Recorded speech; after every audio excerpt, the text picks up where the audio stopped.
하나님 말씀은 창세기 28장 14절부터 15절까지 말씀 보셨습니다. 창세기 28장입니다. 창세기 28장 14절부터 15절까지 말씀.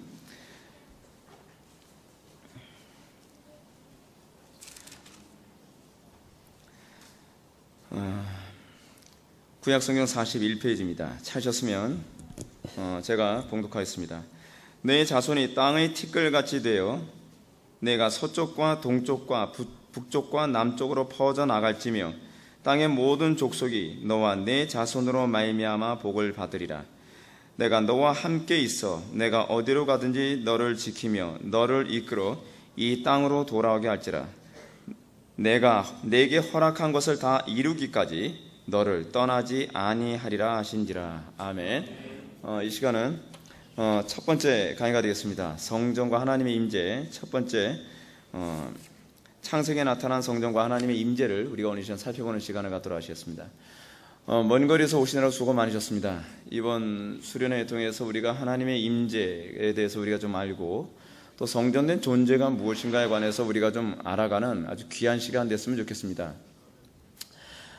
우리가 이 성전과 하나님의 임재, 여러분들 그 교재가 지금 주어지지 않아서 좀 굉장히 안타까운데, 이 교재가 이제 도착하게 하시게 되면 여러분들 읽어보시면 이제 그 내용이 다 나옵니다. 우리가 이제 성전에 관해서 우리가 알아가면서 우리가 첫 번째로 우리가 좀 관심을 가져야 될 것이 무엇이냐면 성전에 대한 인식의 전환이 필요합니다. 우리는 대부분 성전을 어떤 식으로 인식을 하냐면 기본적인 인식이 것입니다. 성전을 얘기하게 되면 항상 우리 머릿속에 떠올리는 것은 건물입니다. 그죠? 근데 어떤 건물입니까? 우리는 소위 성전하게 되면 종교적 집회 장소, 이 종교 집회하는 장소의 개념으로 이제 주로 이해하거나, 그렇지 않으면은 소위 그 제의 장소, 제사를 하는 장소의 개념으로 주로 많이 이해를 합니다. 근데 이것이 사실 성경적인 개념에서 많이 좀 벗어난 부분인 게 사실이거든요. 그러다 보니까 무엇이 거룩하냐? 여러분, 우리가 성전을 바르게 이해하는 것이 굉장히 중요한데, 그것이 뭐냐면 성전을 어떻게 인식하냐에 따라서 거룩에 관한 개념이 달라져 버립니다. 그러니까 여러분, 구약시대에는 무엇이 거룩하게 여겨지죠? 성전을 중심으로 해서 거룩함의 모든 것이 다 결정되어집니다. 그렇기 때문에 성전이라는 건물과 관련된 것은 다 거룩 성자를 붙이죠. 그렇죠? 그 성물이라는 개념이 그래서 나온 거 아닙니까? 근데 이 성전이라는 개념이 오늘날 교회 안에서도 별로 바뀌지가 않았어요. 그래서 여러분, 우리는 대부분 무엇을 성전이라 자꾸 생각하냐면 이 예배당 건물 자꾸 성전이라 자꾸 생각을 해요. 그래서 큰 교회들이 대부분 뭐냐면 제1성전, 제2성전, 수원성전, 무슨 성전, 이런 식으로 성전의 개념을 자꾸 붙여야 되는데, 이거는 그냥, 그렇게 많을 수도 있죠 라고 얘기할 수 있는 문제가 아닙니다. 이건 굉장히 심각한 문제입니다. 여러분, 성전이라는 개념이, 건물의 개념으로 우리가 인식되어지고 나면 무엇을 거룩히 여겨야 된다고 생각하냐면, 우리 자신을 거룩히 여겨야 된다고 생각하는 것이 아니라 건물 자체를 숭배하는 그런 개념이 자꾸 나타나야 됩니다. 그래서 이런 건물이 이게 성물이라고 자꾸 생각하지 않습니까? 근데 진짜 성물이 뭐죠? 우리 자신이죠. 우리 자신이 성물입니다. 우리 자신이 거룩한 거예요. 자, 근데 제가 지난 하이델베르크 요리문답 때도 여러분한테 말씀드렸던 것처럼 거룩이라는 개념이 성전과 같이 맞물려 들어가면서 거룩이, 여러분 예를 들어서 거룩을 짐승 같은 제물에다가 거룩한 짐승이라고 하게 되면 이 거룩은 어떤 의미를 이해해야 되는지 그랬죠? 제사 때 하나님께 드려진 제물, 그렇죠? 드림과 관련해서 거룩을 이해하죠? 거룩이 근데 사람에게 인식되어지면 거룩은 뭐라고 생각하죠? 하나님께 헌신됨으로 이해되어져야 된다 그랬죠? 그렇죠? 근데 이 부분이 하나님에게 내가 거룩하다라고 했을 때 하나님의 거룩이라고 하는 개념은 무엇이냐면 피조물과 구분된 존재로서의 창조주예요. 그러니까 거룩이라는 이 말을 어디에다 사용하냐에 따라서 의미가 완전히 달라져 버려요. 그래서 여러분, 하나님은 어떤 존재죠? 하나님은 거룩하시다. 근데 어떻게 거룩하시죠? 우리는 무능하지만 하나님은 전능하심으로 거룩하시죠. 그렇죠? 우리는 어리석으나 하나님은 지혜로움으로 거룩하시죠. 피조물들과 완전히 구분되는 거예요. 근데 문제는, 중요한 게 뭐냐면, 하나님께서, 여러분, 하나님은 우리 눈에 보입니까? 안 보입니까? 안 보이시죠? 근데 이 안 보이는 하나님이 어떻게 이 거룩한 피조물과 구분된 하나님인지를 어떻게 세상에 드러냅니까? 이걸 세상에 드러내는 방식이 뭐냐? 바로 성전이에요. 성전. 하나님의 어떠하심을 드러내는 방식. 그래서 여러분, 우리가 이제 성전이란 개념을 이게 건물의 장소의 개념으로 이해하면 곤란하죠. 성전의 변천사를 우리가 잠깐 살펴봅시다. 오늘 우리가 살펴보아야 될 것이, 성전이 무엇과 관련된다면 에덴 동산이 곧 성전이라고 하는 개념을 우리가 살펴보게 되거든요. 그리고 우리가 다음 시간에, 그러니까 내일 오전에 우리가 성전을 살펴볼 때 출애굽기에 나타난 성전의 개념, 성전 또는 성막이 어떻게 우리들에게 주어지고 하나님이 어떤 방식으로 임하냐에 관해서, 임재와 관련해서 우리가 살펴보게 되거든요. 그리고 그 다음 날인 토요일 날 아침에는 교회로서의 성전이 어떻게 교회로서의 성전된 우리에게 하나님께서 어떤 식으로 임재하느냐를 우리는 살펴보게 될 거예요. 근데 창세기에서는 뭐가 성전이죠? 에덴 동산. 에덴 동산이 성전입니다. 출애굽기에서는 여러분 뭐가 성전이죠? 성막. 그리고 역대기에서는 뭐가 성전으로 나타나냐면 건물로서의 성전과 아울러서 가나안 땅이에요. 가나안 땅이 성전이란 말이에요. 그죠? 그리고 나서 이 성전의 개념이 신약으로 와서, 그러니까 이 건물로서의 성전은 이제 솔로몬 성전이 나타나고요. 솔로몬 성전이 완전 파괴되지 않습니까? 바빌론에 의해서 솔로몬 성전 파괴되고, 그 다음에 학개서에 나타난 스룹바벨 성전이 나타나죠. 스룹바벨 성전. 여러분, 이 학개서를 우리가 오후 예배 때 우리가 잠깐 언급할 텐데 굉장히 중요한 부분입니다. 성전을 이해하는 데 있어서. 스룹바벨 성전이 또 파괴되어진 다음에 헤롯 성전이라는 게 중간기 때 나오지 않습니까? 헤롯 성전은 성경엔 어떻게 만들었는지 나오지 않고 중간기 때 나와요. 헤롯 성전이 등장이 됩니다. 헤롯 성전이 예수님 당시에도 이제 존재했던 건물이죠. 그리고 AD 70년에 헤롯 성전은 완전히 초토화되어집니다. 그리고 이 헤롯 성전이 언급되고 난 다음에 예수님께서 이 헤롯 성전을 다 이제 파괴시킬 것을 예언하시면서 진정한 성전을 얘기하죠. 궁극적으로 어디에 초점을 맞춘 거예요? 예수 그리스도라는 이 성전된 존재이신 예수 그리스도를 알게 하기 위해서 이 과정이 필요한 거예요. 이 과정을 이해하고 나면 예수 그리스도라고 하는 성전이 위대함을 알게 되는데, 예수 그리스도의 성전되면 궁극적으로 누구를 성전으로 만드는 데 있냐면 사람이죠. 교회. 이걸 다른 말로 뭐라고 해요? 교회. 교회라고 했을 때 교회는 건물이 아니죠. 교회는 뭐죠? 우리죠, 우리. 그래서 우리가 언어를 사용할 때 우리가 교회라고 생각해야 돼요. 우리가 예배당 간다고 얘기해야지 교회 간다고 얘기하는 건 별로 적절한 표현이 아니에요. 예배당 간다, 교회당 간다, 그렇게 표현. 성전 간다 얘기하면 여러분 곤란합니다. 교회 이퀄 교회와 동의어가 성전이거든요. 그래서 우리가 고린도전서 3장 16절에서 뭐가 나오죠? 이게 내일 저녁 집회 때 우리가 언급하게 될 부분인데, 너희가 하나님의 거룩한 성전인 것과 하나님의 성령이 너에게 임하시는 것 너희가 알지 못하느냐. 우리가 성전이라고 사도 바울이 얘기합니다.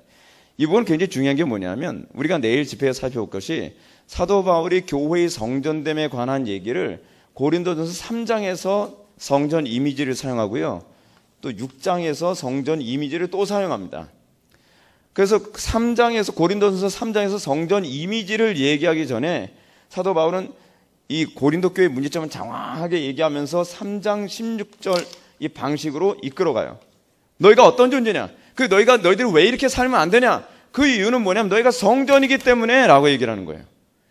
그래서 고린도 교회 안에 또 분열의 문제가 있고 분쟁의 문제가 있고 또 그 안에서 타락과 죄악의 문제, 음란의 문제를 거론하면서 또 고린도전서 6장에 나오는 성전 이미지로 또 사도 바울이 이끌어가요. 그 성전은 이렇게 살면 안 돼. 그러면 하나님의 임재가 생기지 않아 라고 하는 쪽으로 가요. 우리가 이 성전과 관련해서 우리가 이 성전이라고 하는 부분을 한마디로 딱 정의해 내리면 우리는 어떻게 이해하는 것이 좋으냐면 이렇게 이해하는 게 좋습니다. 하나님께서 우리와 함께 하시는 방식, 그게 성전이에요. 그게 성전. 우리가 성전의 개념을 알지 못하면 우리는 하나님과 함께 하는 것이 무엇인지를 알지 못합니다. 자, 보십시오. 여러분, 창세기에서부터 요한계시록까지, 이게 창세기예요. 창세기에서부터 요한계시록까지 쭉 가가지고 궁극적으로 도달하려고 하는 목표가 뭔지 아십니까? 창세기에서는 인간의 타락으로 말미암아 인간이 하나님과 함께하는데 여기서 실패하는 장면이 나오죠. 근데 요한계시록에서는 뭐냐면 인간이 궁극적으로 예수 그리스도의 보혈의 은총으로 말미암아 죄 문제를 해결함으로 영원토록 우리가 주님과 함께하고 동행하는 것으로 끝나요. 그래서 이 성전과 하나님의 임재라고 하는 이 주제를 가지고서 성경을 보기 시작하면 요한계시록이 나와야 돼요. 그것이 결론이에요. 전체 흐름이 그렇게 가요. 하나님께서 인간과 함께 하시기 위해서 얼마나 하나님은 우리에게 그토록 원하시는가. 여러분, 우리가 인간이라는 존재를 뭐라 하냐면 하나님께서 인간을 무엇으로 창조했다 그랬죠? 먼지입니까? 흙입니까? 먼지로 창조했다 그랬죠? 인간의 흙이 아니라 먼지. 그러니까 흙이라고 했을 때 흙이라고 하는 단어는 아담이거든요. 아담아. 히브리어 아담아라고 하는 단어를 사용하는데 하나님께서는 아담아에서 추출하여 무엇을요? 아파르를 추출해요. 아파르가 먼지거든요. 먼지. 이 먼지를 추출하여 하나님께서 인간을 창조하셨는데 인간을 창조하시고 나서 그 인간을 뭐라 하냐, 그렇게 하고 나서 생기를 불어넣으시니까 뭐가 됐다 하냐면 생명이 됐다 그랬거든요. 생명. 생명이라는 말은요, 특별히 부여되어진 언어가 아니에요. 모든 피조물들 다 생명이라고 얘기했어요. 근데 이 생명이라고 하는 이 히브리어, 네페시 하야라고 하는 히브리어를 사용했는데, 네페시 하야라는 말을 사용해서 모든 인간이 다른 짐승들과 별로 구분됨이 없어요. 초창기 아담에게 있어서. 그래서 아담을 뭐라고 얘기하냐면 살리는 생명이라고 해서 그 뭐라고 얘기합니까? 산영이라고 얘기해요. 산영. 근데 예수님을 또 뭐라고 얘기하죠? 예수님은 살려주는 영이에요. 첫째 아담과 둘째 아담의 기능 자체가 달라요. 그렇죠? 그 교재가 왔네요. 그래서 여러분, 인간 타락에 관한 문제 이제 계속 합시다. 인간 타락의 문제에 있어서 우리가 궁극적인 가장 심각한 문제가 뭐냐면, 여러분, 항상 우리가 조직신앙에서 우리가 다루는 문제가 뭐죠? 인간이 타락함으로 말미암아 하나님과 관계가 깨졌다는 거 아닙니까? 관계가 깨졌다라고 하는 이 말이 의미하는 바는 무엇이냐면, 인간이 궁극적으로 죄의 문제로 말미암아 하나님의 임재 없이 살게 됐다는 걸 얘기합니다. 자, 이제 교재 왔으니까 제가 좀 이제 마음 편하게 좀 강의 좀 할 수 있을 것 같아요. 자, 여러분, 제가 이번에 수련의 주제를 성전과 하나님의 임재라고 하는 주제를 정한 이유가 뭔지 아십니까? 이 시대를 한마디로 딱 정의를 내리면 뭐라고 얘기하냐면 하나님의 임재의 부재의 시대라고 얘기하는 거예요. 하나님의 임재가, 여러분, 요즘에 우리가 집회를 하면서도 많이 느끼는 게 그거 아닙니까? 뭐 비나드라든지 신사도 운동이라든지 요즘 신비주의 운동하는데 보게 되면 가장 심각한 문제가 뭐냐면 하나님의 임재를 자꾸 조작해내요. 하나님의 임재를요. 여러분, 하나님의 임재는 조작해내는 영역이 아닙니다. 근데 여러분, 중요한 게 뭐냐면 하나님의 임재가 없으면 그 모임은요, 인간의 모임이 돼버리고 말아요. 좀 더 극단적으로 제가 말씀드린다고 한다면 성경 공부를 해도 그것은 인간의 지성적 즐거움을 위한 모임밖에 되질 않아요. 여러분, 우리가 예배를 드리는 데 있어서 목적이 정보를, 어떤 특정한 성경적 지식을 얻는 데 있습니까? 아니면 그 예배를 통해서 우리가 하나님의 임재 가운데 들어가는 데 있습니까? 임재요. 궁극적으로 우리가 예배를 드린다고 하면서 하나님의 임재를 전혀 못 느끼고 어떤 성경적 지식만을 가지고서 오늘 내가 예배 시간에 많은 정보를 얻었다, 그걸 우리는 소위 뭐라고 표현하냐면 은혜 받았다라고 얘기한단 말이에요. 근데 궁극적으로 이제 우리가 인간의 타락과 어울려서 어떻게 인간의 타락을 극복을 위해서 하나님께서 어떻게 역사하시는가를 우리가 살펴보아야 될 텐데, 오늘 본문에서요, 하나님과의 인간과의 관계에서 타락한 인간이 하나님의 임재 가운데 거하도록 주신 방식이 뭐냐면 예배예요. 제사이고요.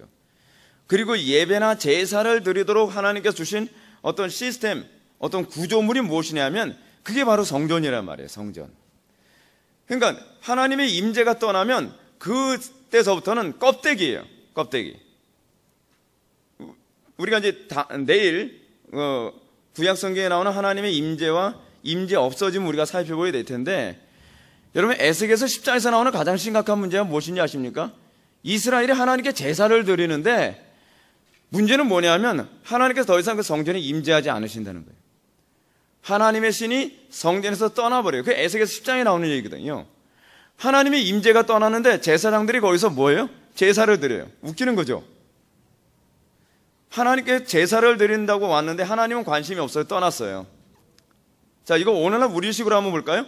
하나님께 예배 드린다고 왔어요. 근데 하나님은 안 계세요. 주인이 없는데 우리가 지금 뭐 하고 있는 거예요?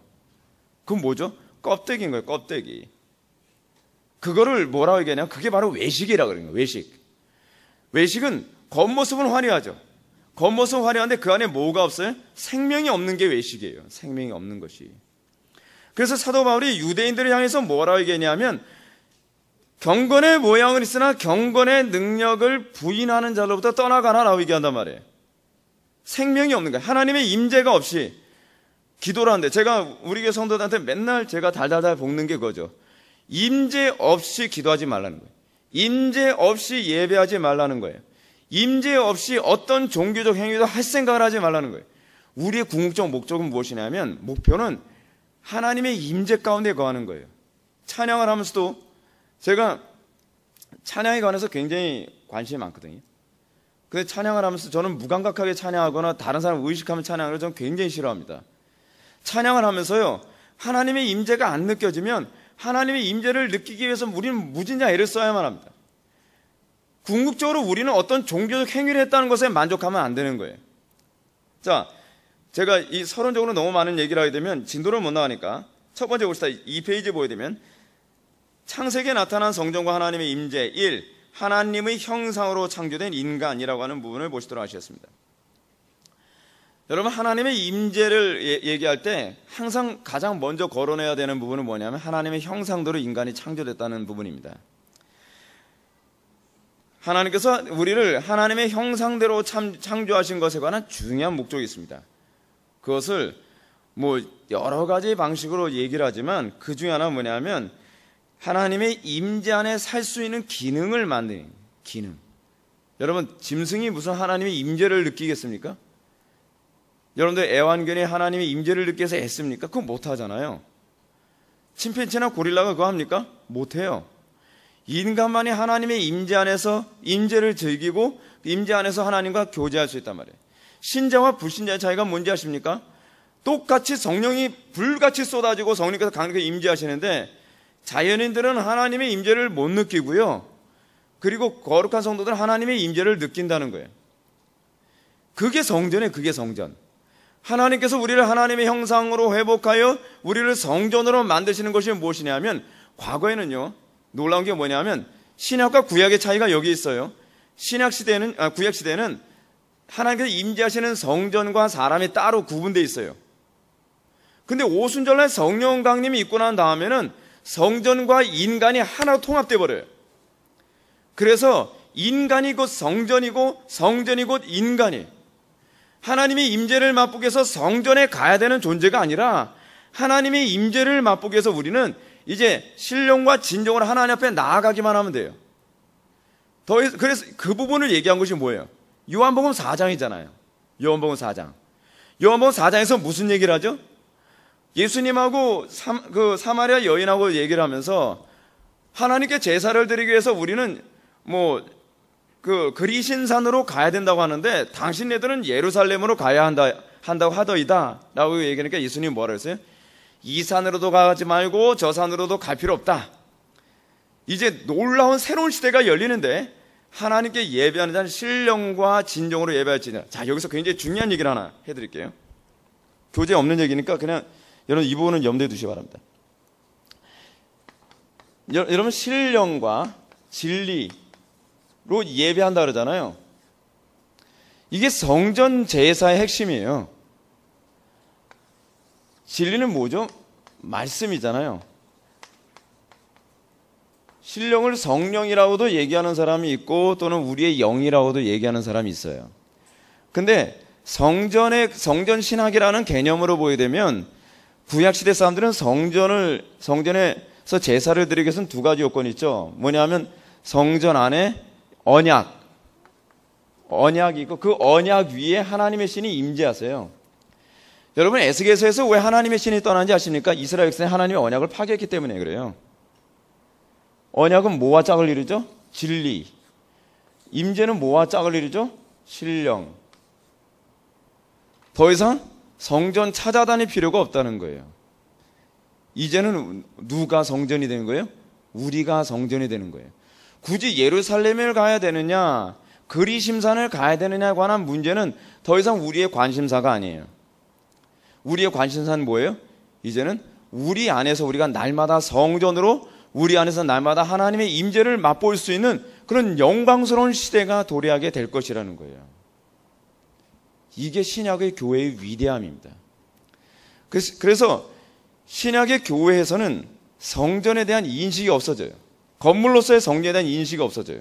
근데 자꾸 여러분 교회가 성전에 대한 인식이 없어지니까 자꾸 성전 건축이라는 표현을 자꾸 하잖아요. 예배당 건축해야 된다는 거예요. 근데 여러분 예배당과 성전은 완전히 다른 거거든요. 예배당은 뭐죠? 우리가 예배하기 위해 모이는 장소에 불과해요. 성전은 뭐죠? 이제는 우리가 성전이죠. 근데 이 성전이요 두 가지 개념으로 우리에게 이해되어집니다. 하나는 뭐냐면 개인적으로 성전이 되고요. 그리고 또 뭐가 되냐면 집합적으로 성전이 돼요. 개인이 성전으로서의 그 은총을 맛보기 위해서는 개인 경건이 필요하겠죠. 그렇죠? 개인 경건을 통해서 우리는 내가 성전됨을 날마다 만끽하며 살 수 있어요. 근데 하나님은요 참 놀라운 방식이 뭐냐면 집합적으로 우리가 집합적인 경건의 행함으로 말미암아 성전됨을 더 풍성하고 충만하게 누리도록 하나님께서 하셨어요. 그건 뭐죠? 성도의 서로 교통하심을 믿사오며라는 고백이죠. 그래서 여러분 우리는 개인적으로도 얼마든지 개인 경건을 통해서도 기도하면서 말씀을 읽으면서 하나님의 임재를 경험할 수 있죠.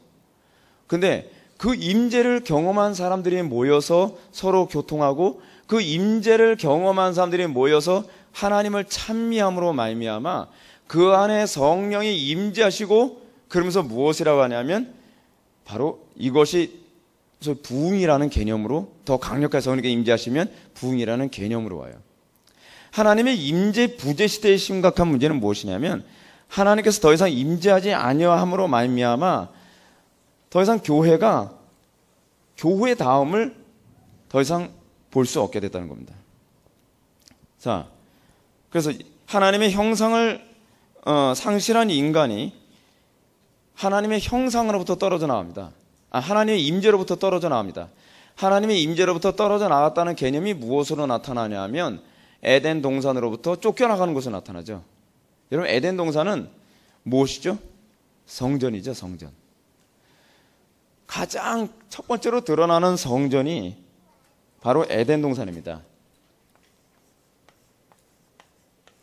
근데 여러분 에덴 동산이라는 이 표현에서도 잘 나타나는 것처럼 에덴이 무슨 의미라고요? 기쁨이라고 하는 의미잖아요.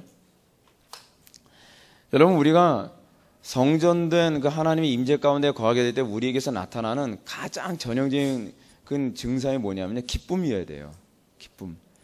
어떤 사람 예수 왜 믿냐? 그러면 천국 가기서 믿는다. 예수 믿는 거 재미있냐? 재미 하나도 없다. 그럼 예수 잘못 믿는 거예요. 그렇죠?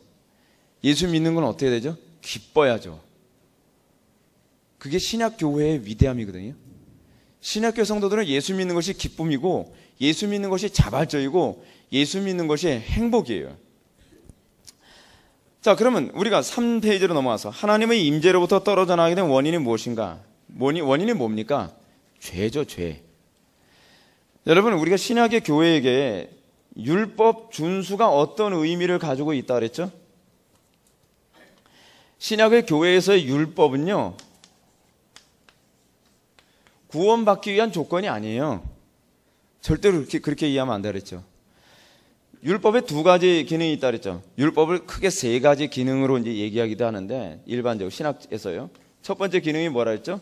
세상 법이 만들어지게 만드는 원인이 바로 율법이에요. 두 번째 뭐죠? 두 번째 율법의 기능은 뭐냐면 몽학 선생의 기능이죠. 율법을 통하여서 우리가 죄인이라는 것을 알게 하는 것이죠. 율법이 여러분, 제가 목회하면서 보니까 율법을 강론하지 않으면 회심이 일어나질 않아요. 회심이 어떻게 일어나느냐? 내가 철저히 하나님 앞에서 죄인이고 내가 하나님의 은혜 없이는 살 수 없다고 하는 심령의 가난함. 그래서 뭐가 복이라고 얘기합니까? 심령이 가난한 자가 복이 있다 그러잖아요. 저 이거 요즘 굉장히 많이 절감하거든요. 설교를 아무리 기도 많이 하고 열심히 설교를 해도요, 심령이 가난하지 않은 사람은 설교를 아무리 들어도 그냥 아무 감동이 없어요. 느낌이 없어요. 뭐 그래, 다 아는 얘기지. 뭐 그런 얘기지. 그래, 뭐 맨날 하던 소리지. 근데 심령이 정말 가난한 사람은요, 맨날 하던 소리를 하면서도 충격이래요. 여러분, 그런 소리 하는 사람이 그냥 복된 사람인 걸 믿으시기 바랍니다. 똑같은 설교를 듣는데 예전에는 왜 그 설교가 내 마음속에 와닿지 않은지 모르겠어요. 그래요. 왜 와닿지 않았을까요? 부유하니까요. 마음이 부유하니까. 목마른 사슴이 시냇물을 찾아 헤매듯이 내 영혼이 주를 찾기에 갈급하나이다. 똑같은 물인데 과거에 그 목이 하나도 마르지 않고 그냥 항상 입안이 축축한 상태에 있을 때는 물을 주면 어때요? 물이 맛있어요? 맛이 없어요? 그냥 뜨뜻미지근하고 맛이 없대요. 근데 목이 극도로 말라있는 상태에서는요, 물 한 모금이 이거는 어떤 생수보다 그렇게 달콤하게 느낄 수가 없다는 거예요. 그래서 예수님이 마태복음 5장에서 뭐라고 말씀하세요? 심령이 가난한 자가 복이 있다는 거예요. 심령이 가난한 자. 제가 어떨 때 이런 생각을 하게 됩니다. 아, 나 오늘 설교 정말 죽 썼어 라고 하는데, 어느 날 어떤 분이 오셔가지고, 목사님, 오늘 설교는 왜 이렇게 은혜가 되는지요? 그거는 제가 설교를 잘해서 그렇습니까? 아니면 그분이 마음이 가난해서 그렇습니까? 그건 너무 선명한 거예요. 저는 그날 설교 죽 썼거든요. 근데 그분은 은혜를 엄청 많이 받으셨다는 거예요. 은혜를 받으신 이유가 어디 있어요? 마음이 가난하기 때문에 그래요. 어느 정도로 가난해요?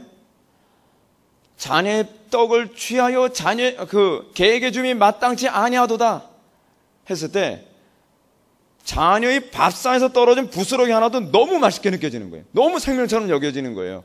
그래서 자녀의 밥상 밑으로 떨어진 밥알 하나라도 저한테 주시면 감사하겠습니다. 그런 사람이 복 받는 거예요. 그런 사람이 진정으로 하나님의 은혜의 주인공이 되는 걸 믿으시기 바랍니다. 문제는 죄가 문제예요. 죄.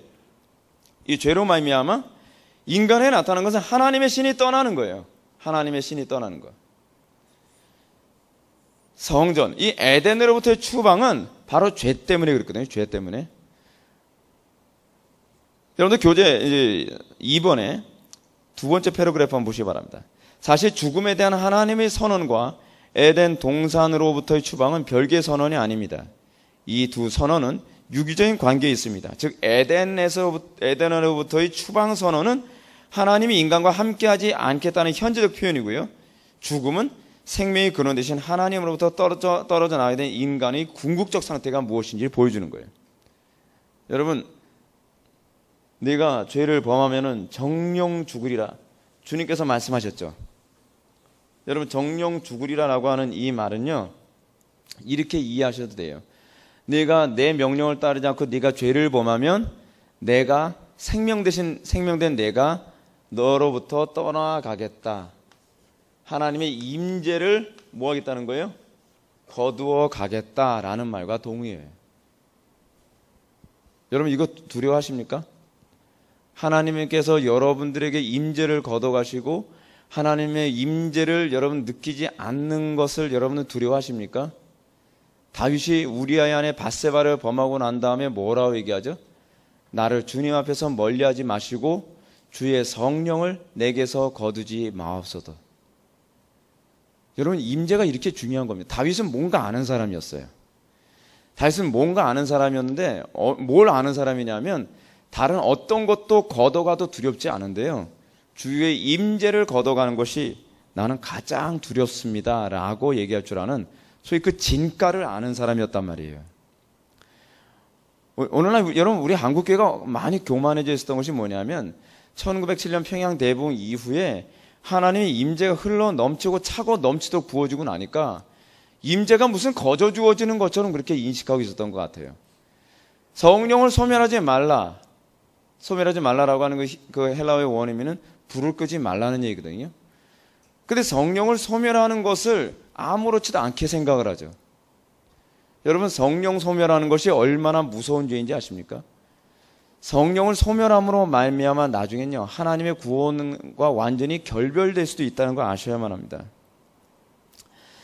자, 그래서 이런 부분을 이런 개념을 잘 보여주는 것이 뭐냐면 창세기 6장에 나오는 노아 시대의 인간의 타락입니다. 창세기 6장 2절부터 3절에 보면 하나님은 그의 백성들이 세속화되어 타락하자 다음같이 선언합니다. 하나님의 아들들이 사람의 딸들의 아름다움을 보고 자기들이 좋아하는 모든 여자를 아내로 삼은지라 여호와께서 이르시되, 이 부분이 중요하죠.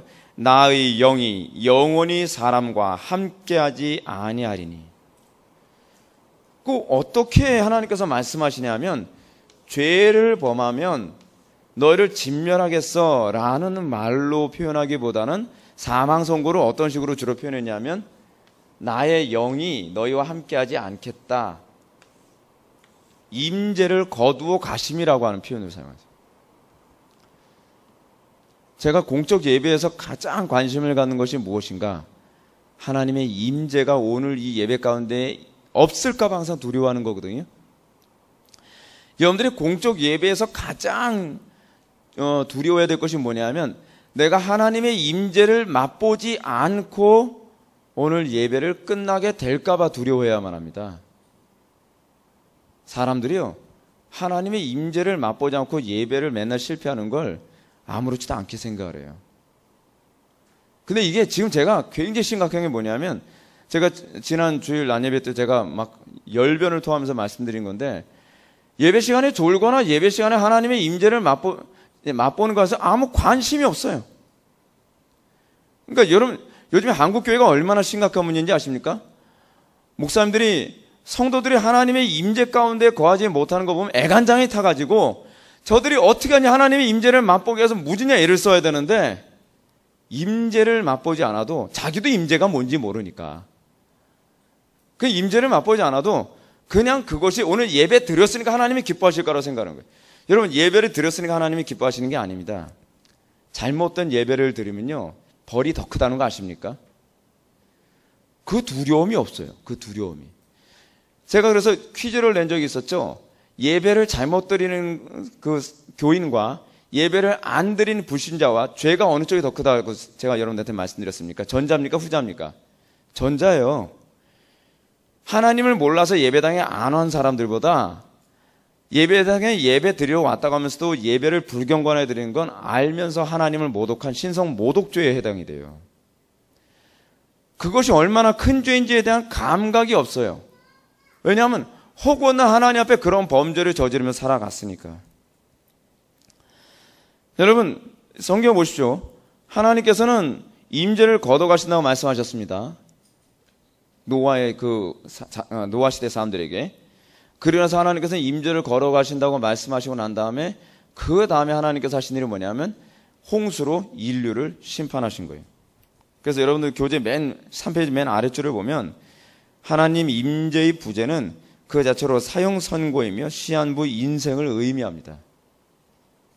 이게 얼마나 두려운 얘기인가. 여러분 어떤 그 나라에 하나님의 임재가 없이 수십 년이 흘러갔어요. 그럼 여러분, 하나님의 임재의 부재는 뭘 의미한다고요? 사형 선고라 했죠? 그거는 하나님께서 시한부 인생으로 지금 두고 있는 거거든요. 근데 사람들이 그게 얼마나 심각한 문제인지 전혀 알지 못해요. 그러다가 갑자기 쑥대밭됐던 나라들이 많죠. 대표적인 케이스가 1789년에 무슨 일이 일어났죠? 프랑스 대혁명이 일어났죠. 프랑스가 혁명으로 초토화되어 버리고 말았어요. 기독교가 타락하면요, 항상 이런 일이 생겨요. 그리고 또 무슨 일이 일어났죠? 그 얼마 후에 러시아, 구러시아에 혁명이 일어나가지고 소비에트 연방공화국이 돼버렸잖아요. 기독교가 타락하면 꼭 이런 식으로 하나님께 다 쑥대밭 시켜버려. 다. 이런 상황에서 여러분, 하나님의 임재가 떠났기 때문에 하나님께서 완전히 진노로 진멸당하기 일보 직전의 나라가 있었어요. 어디죠? 영국이죠. 영국. 대부분의 신학자들이나 교회 사가들이 다 뭐라고 얘기하냐면, 영국은요, 프랑스 혁명의 그 불길이 도달하기 일보 직전 상태였다 그랬어요. 그래서 영국은 피해 혁명이 이제 곧 닥치기 바로 초읽기 상태였다라고 하는데, 이때 갑자기 혜성같이 나타난 영적 거인들이 있죠. 그 영적 거인 누굽니까? 요한 웨슬리하고 조지 휘필드예요. 요한 웨슬리와 조지 휘필드 통해서 영적 각성이 일어나고, 죄를 버리고 나면 항상 뭐가 다시 돌아오죠? 하나님의 임재가 다시 돌아오죠. 하나님의 임재가 다시 돌아왔다는 것은 뭐예요? 하나님의 사형 선고를 거두어 가심의 의미예요. 그래서 항상 회개는 하나님의 진노가 우리에게서 떠나간 것과 항상 관련을 맺고 있죠. 하나님의 임재가 없으면 그 가정은 초일기예요, 여러분. 하나님의 임재가 없으면 그 교회는 하나님의 진노 가운데 떨어지는 건 초일기예요. 하나님의 임재가 떠난 그 민족은 하나님의 진멸을 당하기엔 초일기예요. 우리나라가 지금 얼마나 심각한지 아시죠? 어디를 가도, 제가 언젠가 그런 말씀 드렸죠. 사탄 숭배하는 사람이, 이거 실제로 있었던 일입니다.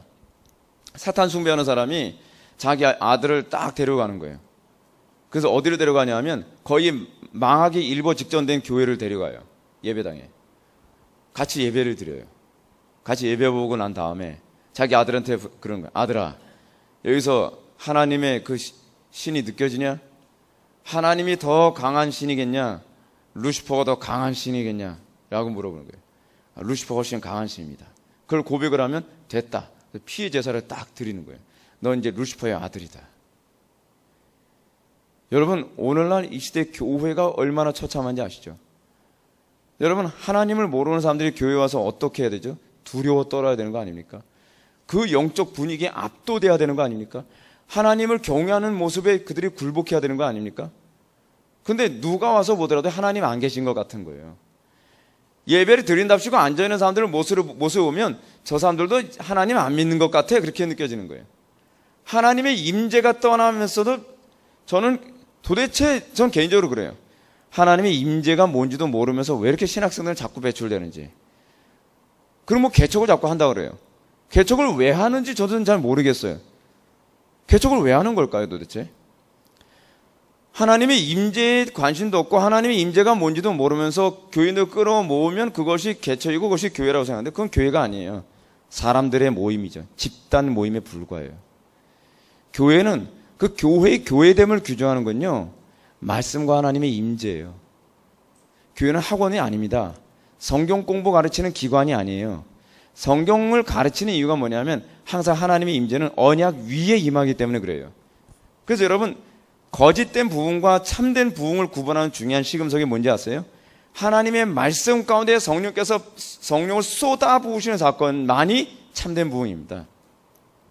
왜냐하면 그게 성전을 구성하시는 하나님의 방식이기 때문에 그래요. 그래서 하나님께서는 이 임재를 위해서 새로운 일을 이제 시작하십니다. 자, 근데 우리가 그것을 알아보기 전에 몇 가지를 먼저 우리가 좀 살펴봅시다.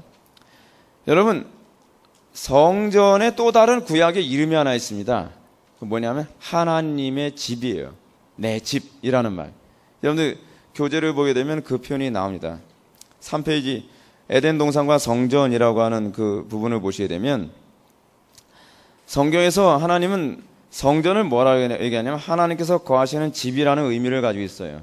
그런데 성전이 하나님이 거하시는 집이라는 의미가 학개서에서 더욱더 선명하게 잘 나타납니다. 학개서에서 뭐라고 얘기하죠?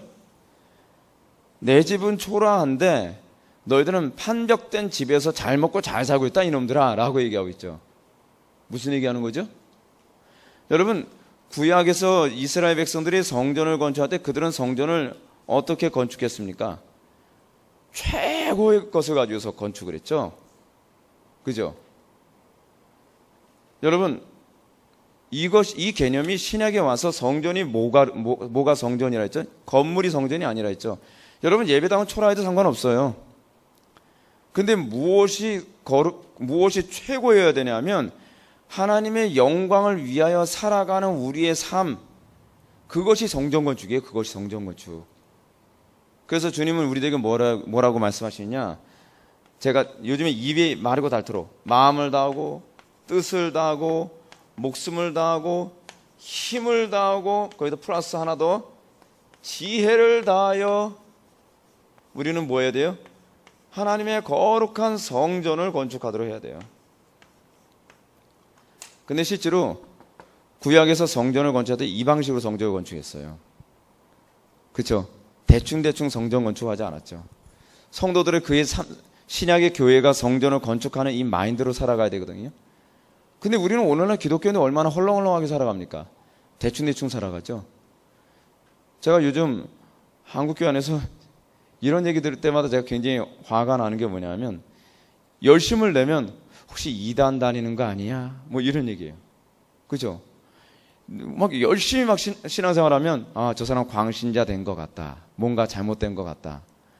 근데 여러분, 온 우주의 창조주신 하나님을 예배하고 하나님을 섬기는 일인데 우리가 열심을 안 내면 되겠습니까? 실제로 하나님께서 그의 택한 백성들에게 뭐라고 자꾸 말씀하셔요? 신약이나 구약이나 다 똑같이 얘기해요. 열심을 내라! 라고 얘기한단 말이에요. 열심을 내지 않는 것은 뭐예요? 죄악이에요. 요한계시록에서도 뭐라고 했죠? 뜨뜻미지근하면 하나님께서 어떻게 한다고요? 토한다. 토하여 내치리라고 하는 이 표현은요, 사실은 레위기 18장하고 관련을 맺고 있는 표현 같아요. 제가 보기에. 레위기 18장에 뭐가 나오죠? 너희가 너희 가나안 땅에서 범죄를 하게 되면 하나님께서 가나안 땅에서 너희 이스라엘 백성을 어떻게 한다고요? 그 땅이 너희를 토해내리라. 하나님께 뜨뜻미지근하게 신앙생활하면요, 하나님께서 여러분들을 토해낸다고 생각하셔야 합니다. 한국교회에서는 뜨뜻미지근하게 신앙생활하는 게 기독교예요. 그걸 기독교라고 생각해요. 열심을 내면 아, 저 사람 신앙에 문제가 있어. 아니, 열심히 신앙생활하는데 뭐가 문제가 있습니까? 성경적이지 않잖아요. 성경이 어디 이렇게 뜨뜻미지근하게 신앙생활을 해야 정통신앙이라고 얘기하고 있습니까? 열심을 내라. 마음을 다하고 뜻을 다하고 목숨을 다하고 힘을 다하여 주 하나님을 사랑하라. 그렇죠? 불같이 헌신하는 것, 우리의 목숨을 다해서 하나님께 헌신하는 것, 그것이 성전을 건축하는 삶이거든요. 여러분, 이단 집회 가보신 일 있습니까? 저도 이단 집회는 가본 적 없는데 가까다 TV에서 고맙게도 안 가봐도 알 수 있게 TV에서 방송을 해주잖아요. 근데 이단 집회에서 집회라는 거 보게 되면 제가 보기에도 참 민망할 정도로 너무 이단스럽게 그 집회를 하죠. 그죠? 근데 우리가 그런 모습 보면서 뭘 느낍니까? 우리가 하나님을 사랑한다고 하면서도 우리가 저렇게 열심을 내는가? 그건 부끄러운 일이에요. 부끄러운 일이에요. 열심이 없는 게 신앙이 아니라 바른 열심이 있는 게 신앙인 거예요. 잘못된 열심일 뿐이에요. 그들은요. 열심 자체가 잘못이 아니라 그 열심이 잘못됐다는 것이 특징이에요. 자, 여러분 보십시오. 종교가 가지고 있는, 그러니까 내가 어떤 신을 섬기고 있는가를 구분하는 아주 중요한 시금석이 있죠. 뭐죠? 여러분들의 종교는 무엇입니까? 그건 여러분들이 열심을 내는 그 무엇이에요. 돈만 보면 환장을 하고 돈 버는데 모든 열심과 지혜, 마음과 뜻과 목숨과 지혜를 다해서 살아가는 그것이 바로 여러분들의 신이에요. 여러분들이 섬기는 신이란 말이에요. 하나님을 섬기는 데는 그토록 열심을 내지 않다가 도박을 하는 데는 마음과 뜻과 지혜를 다해서 힘을 다해서 도박을 하는데 어떻게 하냐? 밤이 새도록 도박을 해요. 어느 날 주일날 예배당에 왔는데 어깨가 너무 아프다는 거예요. 어깨가 왜 아프냐? 밤이 맞도록 이거였다는 고를 했다는 거예요. 그 사람이 신앙이에요. 그 사람이 종교예요. 그 사람이 종교. 하나님을 예배하는 데는 그냥 눈이 흐리멍덩해가지고 별로 관심 없이 이렇게 앉아있다가 갑자기 무슨 자기가 원하는 재미있는 영화가 나오면 뭐 하냐면 눈이 반짝반짝거려요. 그 사람이 종교예요. 그 사람이 종교. 우리는 우리가 가장 섬기는 대상에 대해서 우리는 우리의 열정을 뿜어내게 되어 있어요. 뿜어내게 되어 있어요. 그게 기독교랍니다. 그게 기독교. 그래서 예수님 뭐라고 말씀하시죠? 너희가 만몬, 돈과 하나님을 겸하여 섬길 수 없다고 얘기했어요. 우리는 하나님께만 우리의 모든 헌신과 희생을 다해야 돼요. 그게 바로 우리의 신앙이에요. 자, 에덴 동산과 성전의 공통점을 여러분 간단하게 살펴봅시다. 여러분들 나중에 교재 한번 읽어보시면 아니까요. 그냥 여러분 간단하게 살펴보겠습니다. 첫 번째 에덴 동산은요, 위치가 동방에 위치했다는 겁니다. 여러분 성경에서 성전과 동의어가 제가 뭐라 그랬죠? 아까요? 에덴 동산이 성전과 동의어라 그랬죠. 그리고 또 성전 또는 성막, 그리고 가나안 땅, 그리고 예수 그리스도, 교회, 다 그래요. 근데 여러분 요걸 알고 나면 교회를 이해하는데 굉장히 도움이 많이 돼요. 뭐냐 하면 지금 성전론은 꼭 교회론이에요.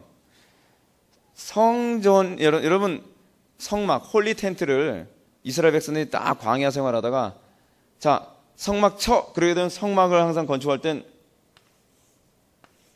어느 쪽 방향을 뭘 먼저 찾죠? 방향을 먼저 찾아요. 동쪽이 어디냐? 동쪽. 그럼 동쪽이 어디? 동쪽이 입구가 되는 거예요. 무조건 동쪽을 입구로 해서 성막을 건조하거든요. 근데 성막만 그러냐? 가나안 땅이 그래요. 가나안 땅. 가나안 땅이 이렇게 있지 않습니까? 가나안 땅이 이렇게 있는데 이스라엘 여기가 요단강이에요. 요단강. 이스라엘 백성들이 가나안 땅에 이게 모압 땅에서 신명기 언약을 딱 받고 난 다음에 이스라엘 백성들이 모세는 여기다 놔두고 가나안 땅 진격해 들어가는데 정동에서 서쪽 방향으로 그냥 들어가요. 그래서 들어가면서도 어떻게 하냐면 하나님께서 여호수아는 히브리스 이름이죠. 여호수아의 헬라시 이름은 예수예요. 또 예수 그리스도의 인도를 통하여 하나님 나라에 들어간다는 예표거든요. 근데 여호수아를 통해서 하나님께서 요구하신 것이 뭐냐면 가나안 땅에 들어가는데 1차적으로는 할례를 요구하고 할례라고 난 다음에 할례는 언약 백성의 표징이거든요. 언약 백성의 표징이 없으면 임재가 일어나질 않아요. 하나님의 임재가. 그래서 언약 백성의 표징인 할례를 요구하고 할례라고 난 다음에 법궤가 맨 앞에 서야 된다는 거예요. 그래서 가나안 제사장들이 법궤를 어깨에 둘러매고 요단강을 딱 밟으니까 요단강이 쫙 갈라지잖아요. 근데 법궤 위에 뭐가 있죠? 그 시은좌라고 얘기하죠. 법궤 위에 뭐가 있어요? 그룹이 있어요. 그룹. 근데 그 그룹은 어디 있던 거예요? 에덴 동산 입구를 지키고 있는 그 그룹 아닙니까? 근데 에덴 동산 입구에 있는 그룹이 있는 그 그룹이 그룹을 어깨에 둘러매고 요단강을 딱 밟으니까 딱 갈라졌다는 건 그룹이 길을 열어줬다는 얘기예요. 똑같죠. 그래서 가나안 땅은 그래서 성전이라는 것이 대부분 모든 신학자들이 동의하는 바예요. 자, 에덴 동산이 동쪽이고요. 에덴에 강이 있어요. 이게 이제 또 굉장히 중요해요. 자, 근데 동쪽에 있다는 것에 관한 의미를 얘기해요. 그럼 왜 동쪽이냐? 왜 동쪽이냐? 해 뜨는 쪽이 어느 쪽이죠? 동쪽이죠. 그 얘기는 무슨 얘기냐면 모든 소망, 이 땅의 유일한 소망이신 하나님만 바라보는 존재가 바로 성전이라는 거예요. 교회가 그런 존재예요. 성전론, 교회론이에요. 교회는 항상 뭐만 바라봐요? 하나님만 바라보는 존재예요. 그리스도만 바라보는 존재란 말이에요. 그리고 그리스도께서도 이 땅에서 누구만 바라보셨어요? 아버지의 영광만 바라봤잖아요.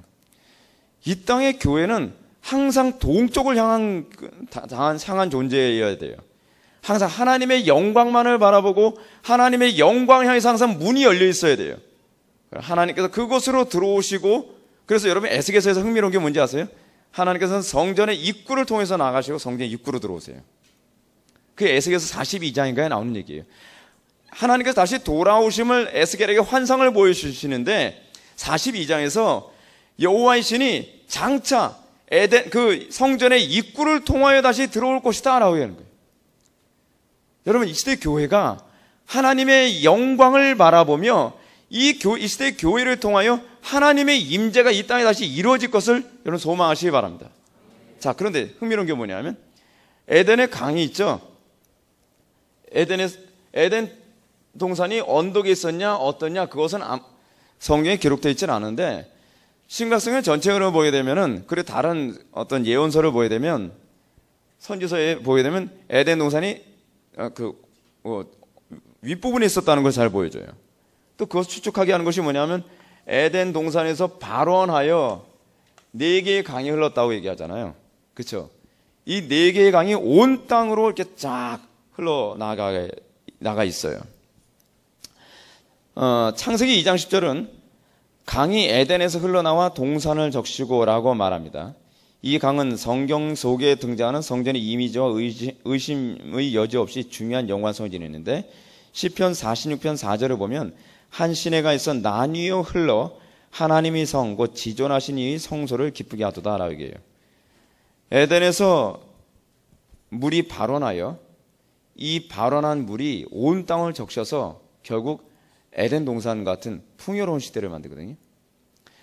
교회가 어떤 존재인지를 다시 한번 얘기해 주는 거거든요. 그리고 가나안 땅의 임무가 뭔지 아십니까? 가나안 땅은 이스라엘 백성들 통해서 제사장 나라 역할을 하는 거예요. 이스라엘이라고 하는 이 나라는 그냥 제국주의가 아니라 제사장 나라로 부름받은 거예요. 그래서 이스라엘을 통해서 하나님께서는 만민이 여호와 하나님을 알기 바라는 거예요. 그래서 하나님께서 이스라엘을 선택하신 거거든요. 근데 어떻게 알길 원하세요? 하나님께서 이스라엘을 선택한 이유가 뭐랬어요? 모든 민족보다 뭐하기 때문에? 작기 때문이다. 작아서 선택했대요. 그리고 숫자도 적기 때문에 선택했다 그러고, 그리고 가장 미약하기 때문에 선택했다 그래요. 왜 그렇죠? 이렇게 미약하고 작은 백성들이 그 미약함으로 강대한 국가들을 이기면 하나님의 어떠한 영광이 드러나죠? 그분의 전능하심이 드러나는 거죠. 이게 제사장 국가로 사는 거예요. 하나님이 어떠하신지 알게 하는 거예요. 그래서 이스라엘 백성들은 출애굽할 때부터 화려하게 출애굽하잖아요. 홍해 바다를 갈라서 나오는 거예요. 노예들이 그 당시 최고의 제국주의였던 어디를 무너뜨렸어요? 애굽을 무너뜨렸어요. 그래서 이스라엘 백성들이 노예 상태에서 나왔는데 가나안 땅 사람들이 다 간담이 녹아가지고 다 부들부들 떨고 있다는 거예요. 그래서 그들이 뭘 얘기해요? 여호와 하나님은 이런 하나님이시다 하면서 가나안 땅 안에 이미 소문이 다 퍼졌어요. 하나님께서 왜 이 이스라엘 백성을 선택하셨다고요? 그들의 미약함을 통해서 하나님의 전능하심을 보여줘. 오늘날도 하나님께서 누구를 선택한다고 얘기하죠? 사도 바울이요. 하나님께서는 약한 자를 들어 강한 자를 부끄럽게 하세요. 미련한 자를 들어서서 지혜로운 자를 부끄럽게 하세요. 왜 그렇죠? 그렇게 함을 통해서 하나님의 영광을 드러내기 위한 거라는 거예요. 그래서 이것을 다른 식으로 얘기한다면 가나안 땅이라고 하는 이 땅을 중심으로 해서 하나님께서 전 세계의 모든 이방인들에게 마치 생수처럼 하나님의 영광이 흘러나가길 원하시는 거예요. 그게 가나안 땅이에요. 그게 가나안. 다니엘을 통해서 느부갓네살 왕의 입에서 뭘 고백하여 만들었죠? 하나님은 전능하신 하나님이시다. 온 세상을 주관하시는 하나님이시다. 이렇게 생수가 온 세상을 흘러나가기 원하신 거예요. 그게 신약이 뭐예요? 교회예요, 교회. 그래서 여러분, 교회가 하는 일이 뭡니까? 교회는요,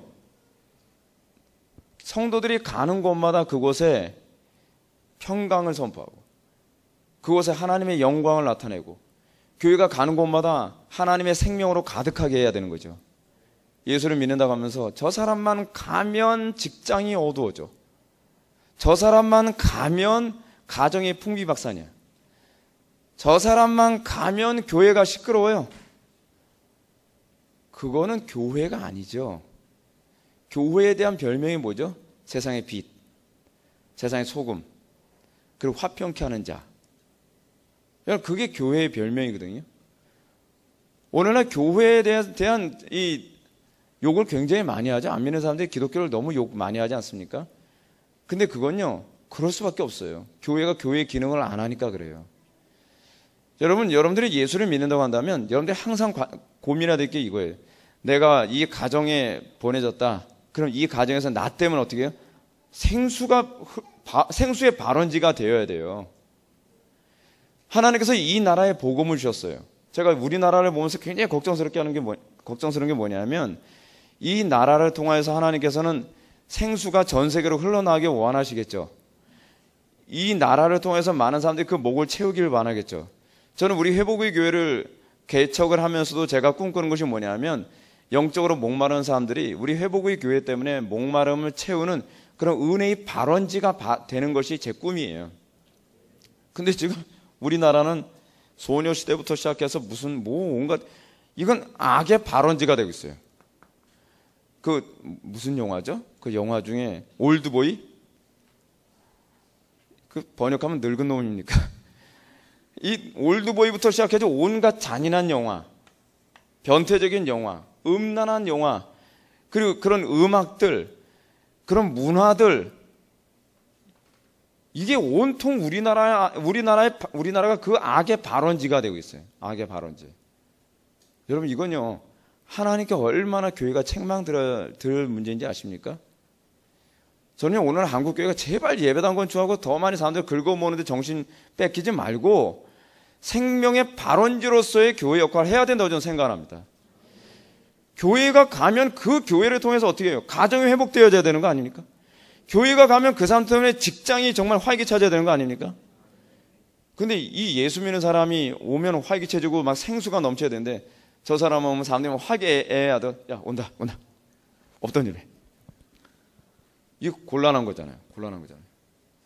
아무리 분위기가 막 어둡고 그러다 보도 야 이거 제가 죄송합니다. 이름이 딱 떠오르지 않아서 야 개똥이 안 오냐? 개똥이만 오면 이 분위기가 장난이 아니게 좋아지는데 그 사람만 오면 환해지는데 그 사람만 오면 화평해지는데 그 사람만 오면 기쁨이 충만한데 여러분 교회 안에서도요 전도사님 쓰는 거 굉장히 조심스럽게 생각하거든요. 교회를 전문적으로 파괴시키는 전도사님들이 있어요. 가게만 하면 교회 분열을 일으켜요. 가게만 하면 아이들이 이제 어떤 교회는 이런 얘기예요. 아니 우리 교회 전도사님 도대체 왜 왔는지 모르겠어요. 저 양반 때문에 정말 애들이 다 미치려고 그래요. 문제가 심각한 거죠. 그런 사람들이 와서 어떻게 해요? 생수의 근원지가 돼야 되는 거네요. 그 사람이 가는 곳마다 막 죽었던 심령들이 얼굴에 생기가 돌아야 되는데 생기기도 가르쳤던 사람들이 얼굴이 막 사망의 그늘로 막 돼버려요. 최근에 우리 애들하고 아주 재미있는 만화영화를 봤습니다. 우리 애들 교회 애들하고 같이 한번 봤으면 좋겠어요. 에픽이라고 하는 영화인데 이 에픽이라고 하는 뭐 숲속의 전설이라고 하는 애니메이션이에요. 근데 이 숲속의 전설이라고 하는 애니메이션에 보면 두 종류의 그 숲속의 소인들이 존재한다고 나와요. 하나는 뭐냐면 이 요정 같은 존재들인데 이 사람들은 가기만 하면 시들었던 나무들이 막 생기가 막 돌아요. 그래서 꽃을 피고 막 뭐 다 말라 죽어가던 숲도 이 사람들만 가면 다 이 푸릇푸릇한 자연으로 싹 돌아가요. 근데 거기에 이 악마 같은 무슨 그룹들이 존재하거든요. 같이 맨날 싸우는 그 사람들이에요. 근데 그 악마 같은 존재들이 가기만 하면 잘 자라던 나무들은 다 말라 비틀어서 다 죽어버려요. 시커매져 가는 거예요. 그걸 제가 딱 보면서 근데 그 전쟁을 하는 전쟁씬은요 이건 너무나 감동적이에요. 나중에 최후의 전쟁을 하는데 걔네들은 박줄 타고 다니거든요. 그리고 이 주인공 팀들은 다 뭐냐면 푸릇푸릇한 그 참새는 아닌데 참새 비슷하게 생긴 그 이쁜 새를 타고 다녀요. 네? 끼지 말았으면 좋겠어요 우리 아들은. 자 근데 걔네들이 박쥐를 타고서 여왕이 살아나지 못하도록, 여왕이 새롭게 세워지지 않도록 온통 완전 떼거리로 쫙 몰려오는데 감당할 수 없을 정도로 엄청나게 많은 박쥐들을 타고서 날아오는 거예요. 달을 다 가릴 정도인 거예요. 근데 거기에 정말 이 자연을 지켜야 된다라고 하는 이 정의로운 용사들이 숫자가 현저하게 적음에도 불구하고 용감하게 적진의 중심을 향해서 쫙 돌진합니다. 그래서 그들하고 막 싸우는 거예요. 그래서 나중에는 요정 같은 그 존재들 통해서, 사실 요정은 아닌데 굉장히 작은 소인 집단이에요. 근데 그 소인 집단을 통해서 다시 자연이 다 말라 비틀어졌던 그 자연들이 다시 푸르게 싹 회복이 되는 거예요. 전 그걸 보면서 뭘 느끼는지 아세요? 교회다. 교회가 바로 저거다. 이 땅이 완전히 죄와 사망으로 다 말라 비틀어지고 다 시커멓게 되어진 존재라도 교회만 가서 한 명이라도 딱 떨어지면 어떻게 해요? 마치 리트머스 시험지에 그 산성이나 알카리성 액체가 딱 떨어지면 쫙 변하면 색깔이 변하는 것처럼 우리 기독교인들이 그 역할을 해야 되는 거예요. 교회가 가는 곳마다 그 역할을 해야 되는 거예요. 그게 바로 발원지의 개념이에요. 하나님께서 에덴 동산을 통해서 우리들에게 얘기해주는 성전의 개념이 바로 그거예요. 교회가 성전이라는 개념이 바로 그런 거예요. 세 번째로 여러분, 동산 안에 나무들이 이제 나오게 됩니다. 동산 안에 나무들. 여러 가지 나무가 나오죠. 동산은요. 선악을 알게 하는 나무도 있고, 생명나무도 있고, 무슨 나무도 있고. 근데 그런 나무들처럼, 이 교회 안에, 그러니까 성전은 소위 그 생명을 담지한 존재라는 거예요. 생명. 그래서 여러분, 솔로몬 성전에서 뿐만 아니라 에스겔의 종말론적 성전에 대한 환상에서도 나무는 중요한 부분을 차지하는데요. 그래서 맨 밑에서 두 번째 부분, 여기서 종려나무는 다른 것보다도 생명과 번영을 상징하는 것으로 동산 안의 생명을 나타내는 특징이 있습니다. 교회는요, 생명으로 가득해야 돼요. 생명으로. 그래서 예수를 믿는 사람, 그리스도의 생명을 담지한 사람이 오게 되어지면 그 사람 때문에 항상 생명이 충만해야죠. 그래서 여러분들이 떠나가면 모든 사람들이 아쉬워해야 되겠죠. 제가 영적 거인들에 관한 글을 딱 읽을 때만 느끼는 게, 그 사람들은 늙는 것도 아까워요. 그 사람들이 세상 떠날 때 보면 저런 사람 좀 더 오래 살았으면 좋겠는데, 그건 우리 욕심이죠. 그 사람들은 빨리 가고 싶어서 환장한 사람들이에요. 왜냐하면 이 땅의 삶이 너무 고달프니까. 근데 여러분, 성도들이 어디에 가든지 저 사람은 좀 더 우리들하고 같이 있었으면 좋겠어. 저 사람하고 같이 있으면 정말 우리는 행복인데, 우리는 천국인데, 성령 안에서 의와 평강과 희락의 소위 발원지 같은 사람인데, 여러분들이 그런 역할을 해야 돼요. 그게 교회예요.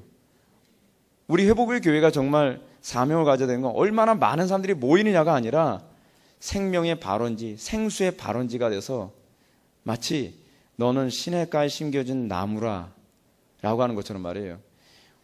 우리 교회가 있기 때문에 우리 주변은 다 푸릇푸릇해져 가는 거예요. 쫙 점점 색깔이 다 바뀌어가는 거죠.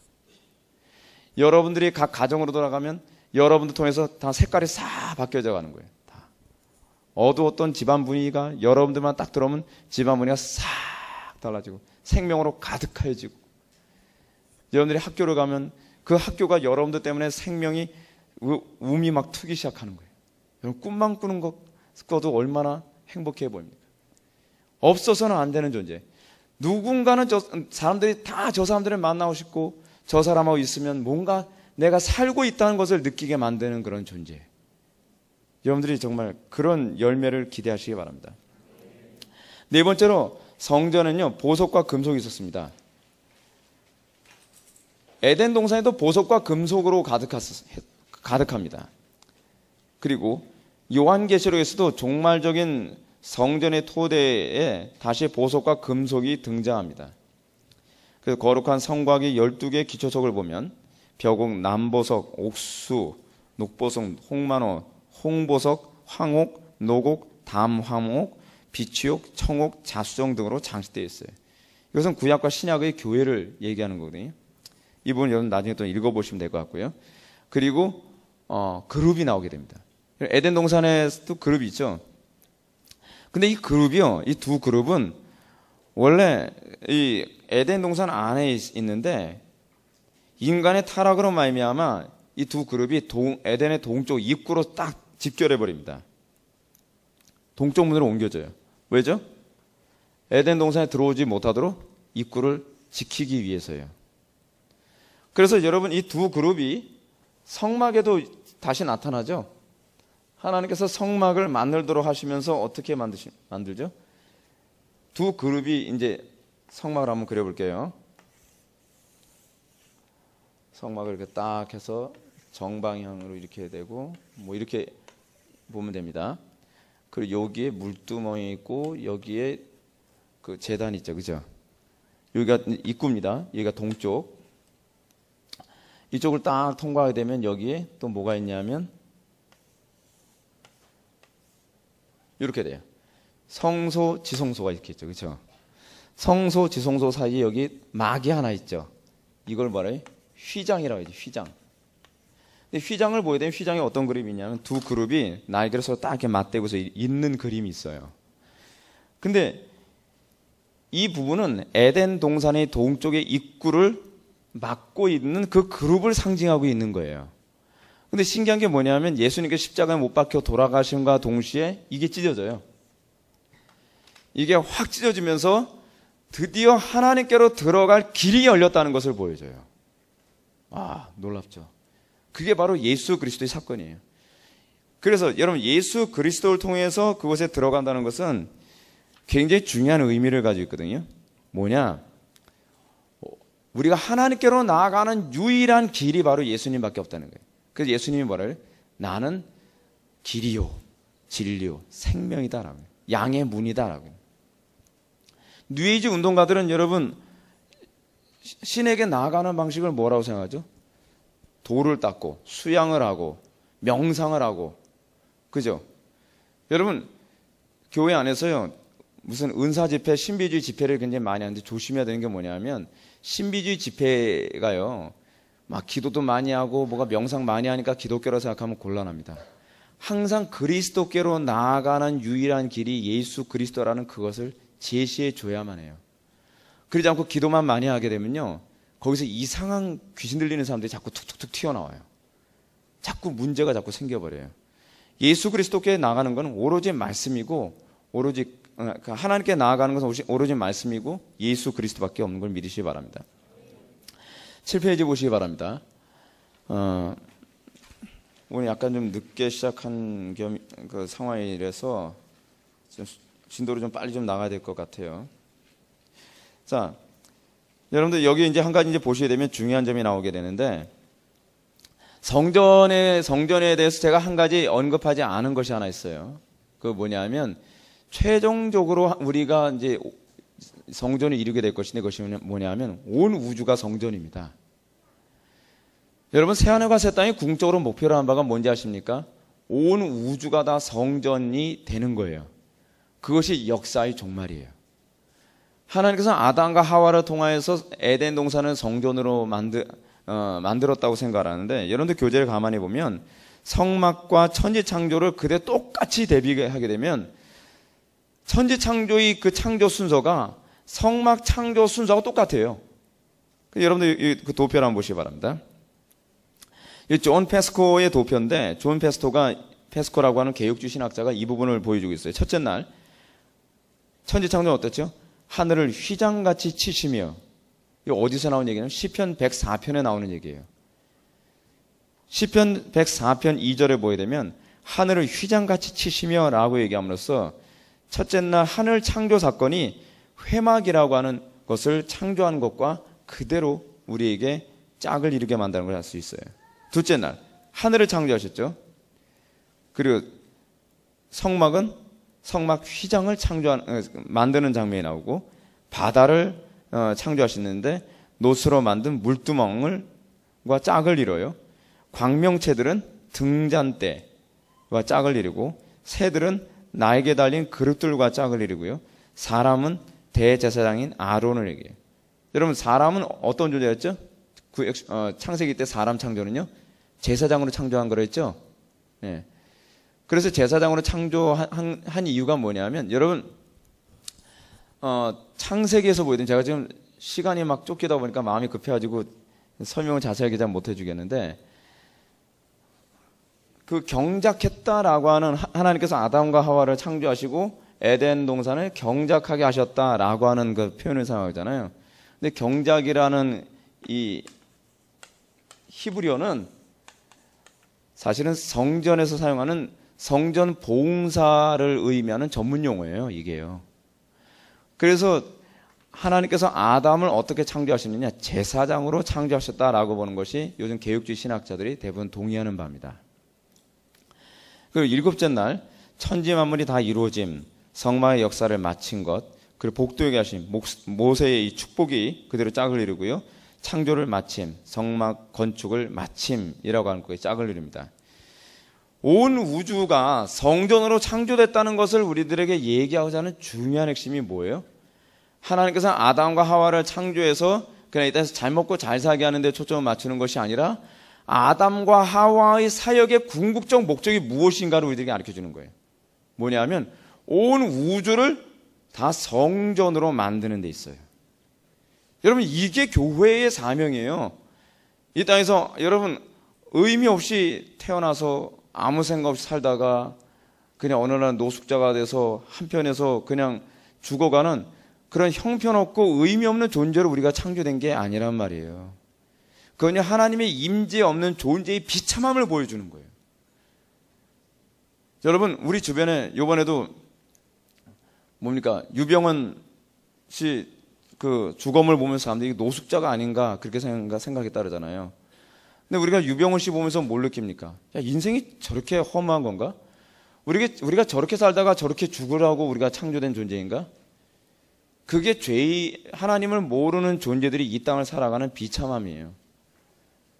여러분들 인생을 뒤돌아보면서 나이 이제 뭐 80, 90이 되면서 인생을 뒤돌아보면서 나는 뭐 하면서 살았나, 죽음을 앞두면서 그랬을 때 여러분 어떻게 하겠어요? 나 한 거 없는데요. 그냥 열심히 돈을 벌었고 열심히 성공을 위해 살았고 열심히 행복을 위해 살았다. 허무하지 않습니까? 근데 우리는 그런 존재가 아니에요.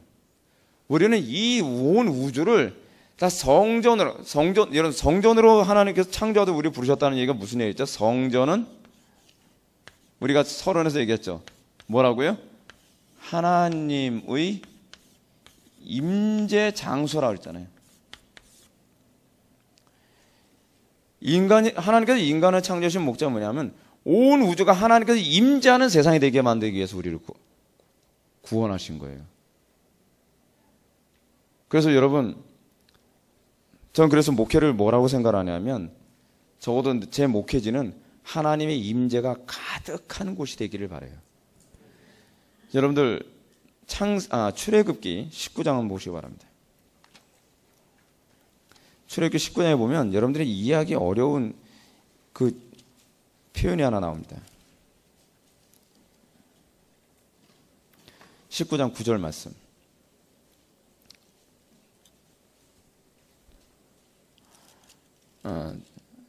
20장 21절 말씀 먼저 봅시다. 먼저 답을 먼저 얘기해 버려서지. 20장 21절 말씀 다 같이 한번 읽겠습니다. 시작. 백성은 멀리 서 있고 모세는 하나님이 계신 흑암으로 가까이 가니라. 아멘. 여러분, 굉장히 이상하지 않습니까? 하나님이 밝은 곳에 계셔야 되는데 왜 흑암 가운데 있다고 얘기를 하죠? 이해가 안 되죠. 저는 이 부분은 하나님의 영광하고는 너무 이렇게 조화가 안 되는 표현 같이 느껴지는 거예요. 하나님이 흑암에 계신가요? 여러분, 흑암에 계신다고 해서 누가 올려요? 악마한테 올리는 거잖아요. 근데 하나님이 흑암 가운데 계신대요. 근데 이게 히브리어 원 의미는 뭐냐면 짙은 구름 가운데예요. 짙은 구름. 여러분, 구름이 너무 짙으면 어떻게 되죠? 빛이 못 들어오잖아요. 그래서 나온 표현이에요, 이게요. 그래서 여러분, 아까 제가 먼저 답이라고 했던 것이 19장 19절을 보시면 19장 9절. 여호와께서 모세에게 이르시되 내가 빽빽한 구름 가운데서 내게 임함은, 이게 바로 그 표현이에요. 빽빽한 구름. 여러분, 구름이 빽빽하게 되면은 멀리서 보면 뭐로 보이죠? 검은 구름으로 보이잖아요. 검은 구름. 그런 개념. 여러분, 우리가 궁극적으로 우리가 항상 목표로 삼는 신앙의 목표는 뭔지 아세요? 하나님의 임재가 헐렁헐렁한 그런 임재가 아니라, 제가 이번 수련회에서도 정말 하나님께 사모하는 게 뭐냐면 빽빽한 구름 가운데 임하시는 하나님이에요. 그냥 하나님이 임재하셨대. 좀 예민한 사람 좀 느끼는 것 같은데 좀 둔감한 사람 잘 못 느끼는 그런 임재가 아니라, 하나님의 임재가 여러분 시내 산에 빽빽하게 임하고 성전에 빽빽하게 자욱하게 임해서 이 이스라엘 백성들이 고개를 들 수가 없는 거예요. 너무 두려워서요. 여러분, 궁극적으로 교회가 목표라는 바는 항상 그겁니다. 하나님의 임재가 온 땅에 가득해서 빽빽한 구름 가운데 임재하시는 그 하나님. 그래서 온 우주가 하나님의 임재로 가득하게 만드는 것. 그것이 궁극적으로 교회가 부름받은 목적이에요. 인생을 여러분 허비하지 마십시오. 우린 무엇을 위해 사는 거예요? 여러분들의 가정이 빽빽한 구름의 임재하심을 사모하길 바랍니다. 여러분들의 직장과 여러분들이 다니는 학교에 하나님의 임재가 빽빽한 구름으로 임재하기를 사모해야만 합니다. 우리는 그걸 위해서 부름받은 존재이고, 우리는 그걸 위해서 이 땅을 살아가는 거예요. 그리고 그 빽빽한 구름 가운데 임하시는 그 사건이 교회 안에서 나타나는데, 그것이 바로 부흥이에요. 부흥은 하나님의 임재가 충만하게 임한 상태를 얘기하는 거거든요. 그래서 2번 보시기 바랍니다. 에덴 동산 하나님의 임재. 에덴 동산이 성전이라고 한다면 그곳은 분명히 하나님의 임재가 있는 곳이라고 보는 것이 타당합니다. 왜냐하면 성전은 하나님께서 임재하시기 위한 처소, 집이기 때문입니다. 이 재미있는 표현이죠. 성전은 뭐라고요? 하나님의 집이에요. 이 온 세상이 뭐예요? 하나님의 집이 돼야 돼요.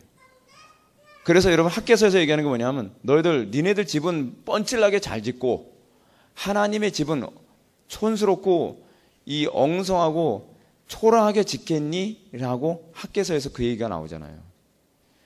여러분, 우리가 이 땅을 살아가면서 하나님의 집을 짓는 삶을 살아가는 겁니다.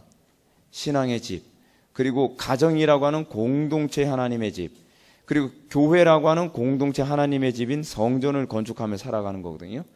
근데 이 성전 건축을 위해서 하나님께 주신 것을 우리는 뭐라고 얘기하냐면, 고린도전서 12장에서 뭐라고 얘기하냐면 은사예요. 은사. 저는 우리 교회에 좀 은사가 좀 많이 나타나길 바랍니다. 은사는 나의 유익을 위해서 준 것이 아니라 공동체를 건축하기 위해서 주어진 거예요. 그래서 우리가 기도하는 은사도 나타나야 되고, 믿음의 은사도 나타나야 되고, 그런 것을 통해서 교회가 정말 견고하게 세워질 수 있어야만 합니다. 근데 하나님께서 어떻게 임재하셨다는 건가? 8페이지. 하나님께서는 하나님의 형상으로 창조된 인간을 통해서 임재하십니다. 하나님께서 임재하시는 방식이 뭐냐면, 하나님의 형상을 통해서 임재하세요. 근데 하나님의 형상을 통해서 임재한다는 개념이 무엇이냐면 이런 식이에요. 이것이 이제 전도와 관련된 개념인데, 이거는 제가 하는 표현이 아니라 대부분 신학자들이 하는 표현이에요. 개혁주의 신학자들이. 여러분, 하나님께서 하나님의 형상으로 우리를 창조하셨죠. 근데 하나님의 형상으로 창조한 사람이 또 자식을 낳아서, 창조된 사람이 자식을 낳아서 또 누구의 형상대로 자식을 낳죠? 타락하지만 않았다면 하나님의 형상대로 태어나겠죠.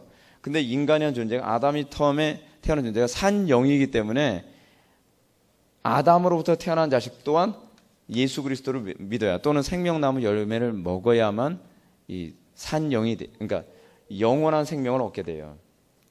근데 왜냐하면 살려준 영이 아니니까. 예수 그리스도를 통해서 태어나면 우리가 삶을 얻지만, 아담은 자기만 살아있는 영이거든요. 근데 중요한 건 뭐냐면, 아담을 통해서 자녀를 낳으면 하나님의 형상대로 태어난 사람들이 생육하고 번성하는 거예요. 땅에 충만해.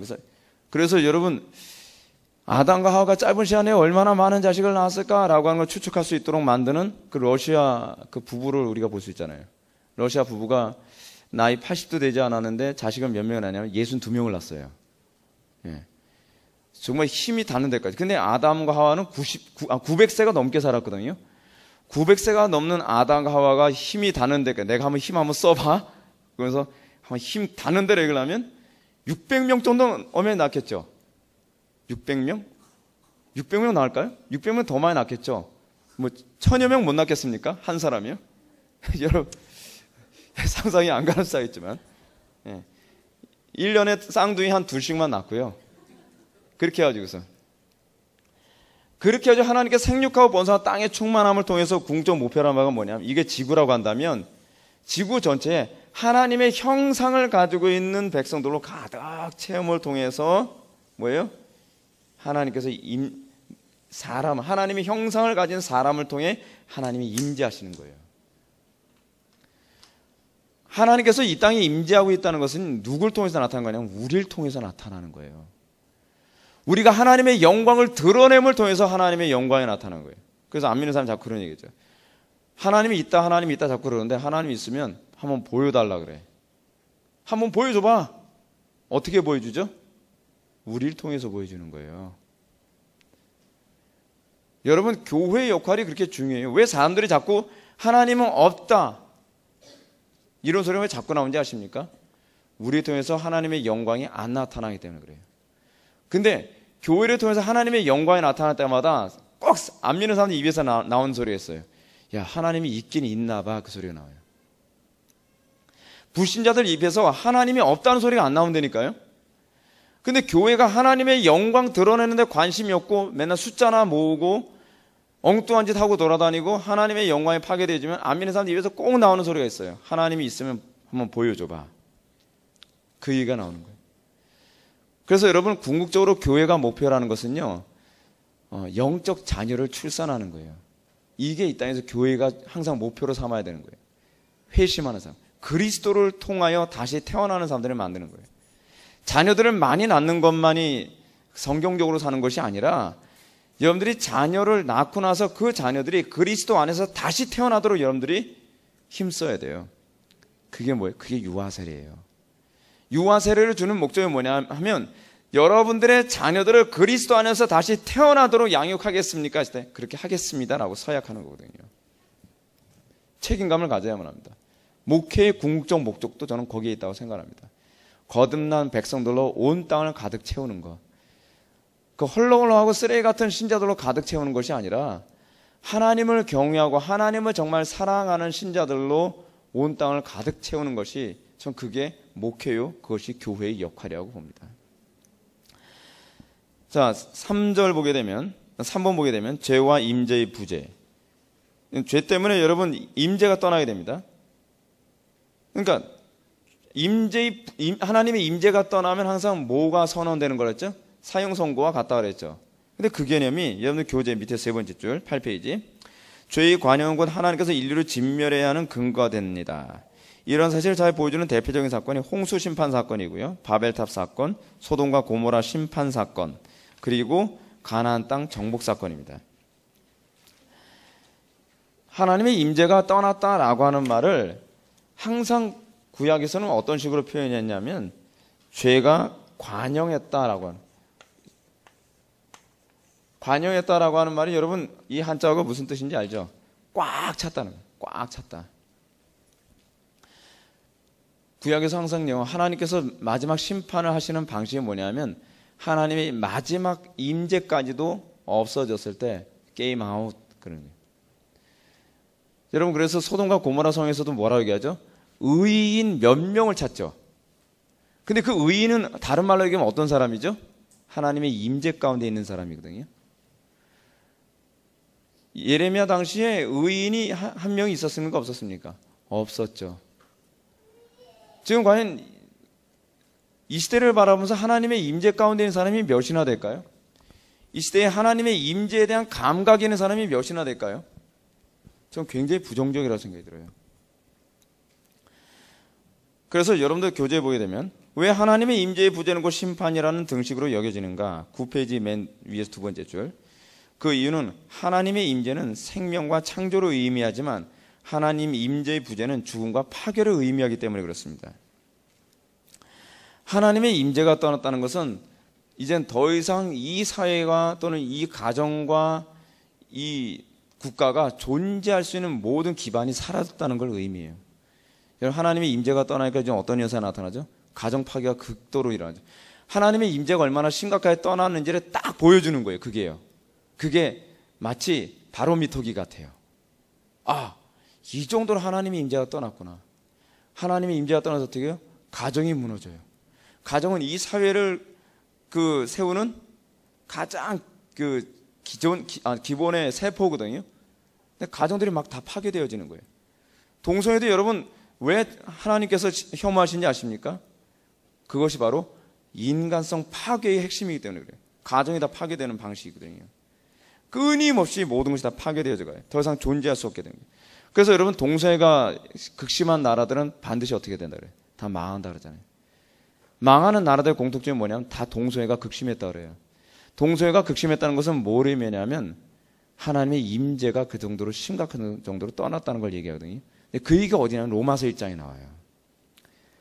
하나님을 마음에 두기 싫어함으로 저희들을 자기 정욕에 그 죄악대로 내어버려 두사 서로가 남자는 남자끼리 여자는 여자끼리 서로가 그 부끄러운 가운데 행하도록 하셨다는 거죠. 여러분 우리가 하나님의 임재를 어느 때보다 정말 많이 사모해야 되고 우리가 이번 수련을 통해서 우리가 관심을 가져야 되는 것이 뭐냐면 나에게는 왜 하나님의 임재가 안 느껴지는가에 관해서 진지하게 고민하고 그 문제를 해결하고 돌아가는 수련회가 되어야 된다는 겁니다. 그리고 여러분들이 가정으로 다시 돌아가서 개교회로 돌아가서 은혜의 생수의 발원지가 되어야 되겠다는 생각을 해야 돼요. 여러분들 통해서 가정이 생수가 나야만 합니다. 그러니까 제가 우리 교회에 오는 성도들 보면서 제가 굉장히 흐뭇할 때가 어떤 때냐 하면 저희 교회 오고 나서 가정이 회복됐어요. 저희 교회 오고 나서 저 인간이 안 될 것 같은 저 인간이 되기 시작을 해요. 옛날에는 가정 파괴의 주범이었던 이 녀석이 이제는 예수 믿고 나서 은혜 받더니 가정을 화목하게 하고 행복하게 만드는 은혜의 생명의 발원지가 됐어요. 이 소리 들을 때 정말 되게 기쁘더라고요. 제가 중고등부 사역했을 때 정말 악의 축 같은 애들이 굉장히 많았거든요. 근데 악의 축 같은 아이들이 은혜를 받고 나니까 얘 때문에 우리 가정에서 웃어요 소리가 나오는 거예요. 이야, 여러분 이럴 때 진짜 목회의 보람을 느낀다는 거예요. 목회의 보람을요. 근데 우리들이 각자 우리의 삶 속에서 그 현상이 나타나야 돼요. 저 사람 때문에 정말 살만 납니다. 예, 바로 그렇게 돼야만 합니다. 4번 보시게 되면 임재 회복을 위한 하나님의 시작을 보시겠습니다. 그 임재 회복을 어떻게 해야만 하는가? 이건 여러분들이 머릿속에 반드시 담아두십시오. 예배입니다. 가인과 아벨 사건이 그래서 4장에 나오는 거예요. 아담과 하와의 타락의 문제가 3장에서 창세기 3장에서 거론되고 난 다음에 가장 첫 번째로 먼저 다루는 것이면 그래서 예배를 다뤄요. 예배에 성공하지 않으면요, 여러분들이 하나님의 생명의 발원지로서의 역할을 할 거라는 건 기대도 하지 마십시오. 찬양? 여러분 찬양으로 은혜 받는 거 아닙니다. 여러분들의 영혼이 정말 바르게 서 있는가 바로 서지 않았는가는 예배에 대한 여러분들의 감각에서 알 수 있습니다. 예배는요, 하나님의 은혜가 가장 강력하게 부어지는 은혜의 방편에 소위 엑기스입니다. 이건 조직신앙에서 항상 하는 소리거든요. 그래서 임재 회복은 예배의 회복으로 시작합니다. 어느 시대든지 부흥은 뭐로 오는지 아세요? 예배로 부흥이 왔어요. 찬양 운동으로 부흥이 온 적이 없어요, 여러분. 은사 집회로 부흥이 온 적이 없어요. 부흥은 항상 뭐로 왔냐 하면 기독교 역사 2000년 역사를 보면 항상 예배를 통해서 왔어요. 예배를 통해서요. 다시 말해서 언약으로 돌아오는 것으로 다시 시작됐다는 거예요. 언약으로 돌아온다는 얘기가 무슨 얘기인지 아십니까? 하나님의 말씀으로 다시 돌아왔다는 회개를 의미하는 거예요. 회개 없는 예배는요, 예배가 아니에요. 예배의 중요한 요소는 뭐냐면 하나님의 말씀의 선포이고 그 말씀의 선포 앞에 아멘하며 우리가 무릎을 꿇게 되었을 때 그가 오늘 예배를 성공한 거예요. 하나님의 말씀 앞에서 계속 강팍함과 굳은 마음을 견지하고서 나간다면 여러분들은 예배를 제대로 드린 게 아니에요. 그 대표적인 예가 뭐냐면 가인과 아벨 사건이에요. 가인과 아벨 사건. 가인과 아벨 사건에서 여러분 가인의 문제가 뭐죠? 하나님께 굴복하지 않는다는 게 문제예요. 지금 가인이 아벨에 대해서 불만을 토로하는, 하나님께 불만을 토로하는 것이 뭐냐면, 아니 아벨은 하나님께서 임재해 주셨는데 왜 내 재물에는 하나님께서 임재해 주시지 않으셨습니까? 여기서도 지금 임재에 관한 문제를 다루고 있거든요. 가인과 아벨 사건에서. 근데 임재하지 않은 이유가 뭐예요? 시간이 지나니까 분명히 나타나죠. 그거는 믿음으로 하나님을 예배하지 않은 게 문제예요. 믿음으로 하나님을 예배하지 않았다는 게 뭘 얘기하는가? 언약으로 돌아오지 않은 거예요. 여러분, 언약으로 돌아왔다라고 하는 이 표현이 항상 구약에서는 어떤 표현이냐면 회개를 독려하는 표현이거든요. 여러분, 설교를 들으면서 가장 찔리고 하나님 저것만은, 그럼 여러분은 아직 언약 갱신이 안 된 거예요. 언약으로 돌아오는 것만이 항상 임재예요. 자, 보세요.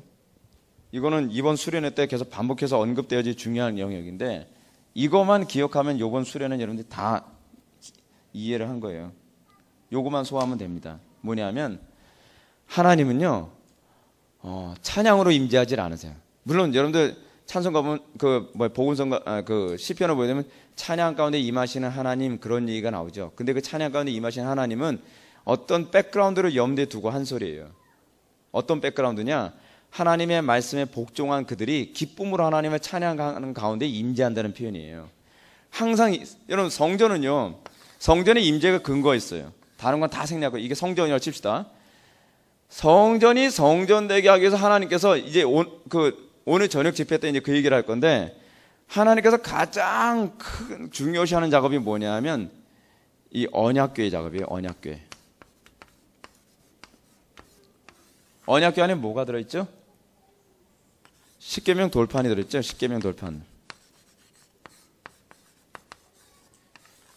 건물 때문에 하나님이 임하시는 게 아닙니다, 여러분.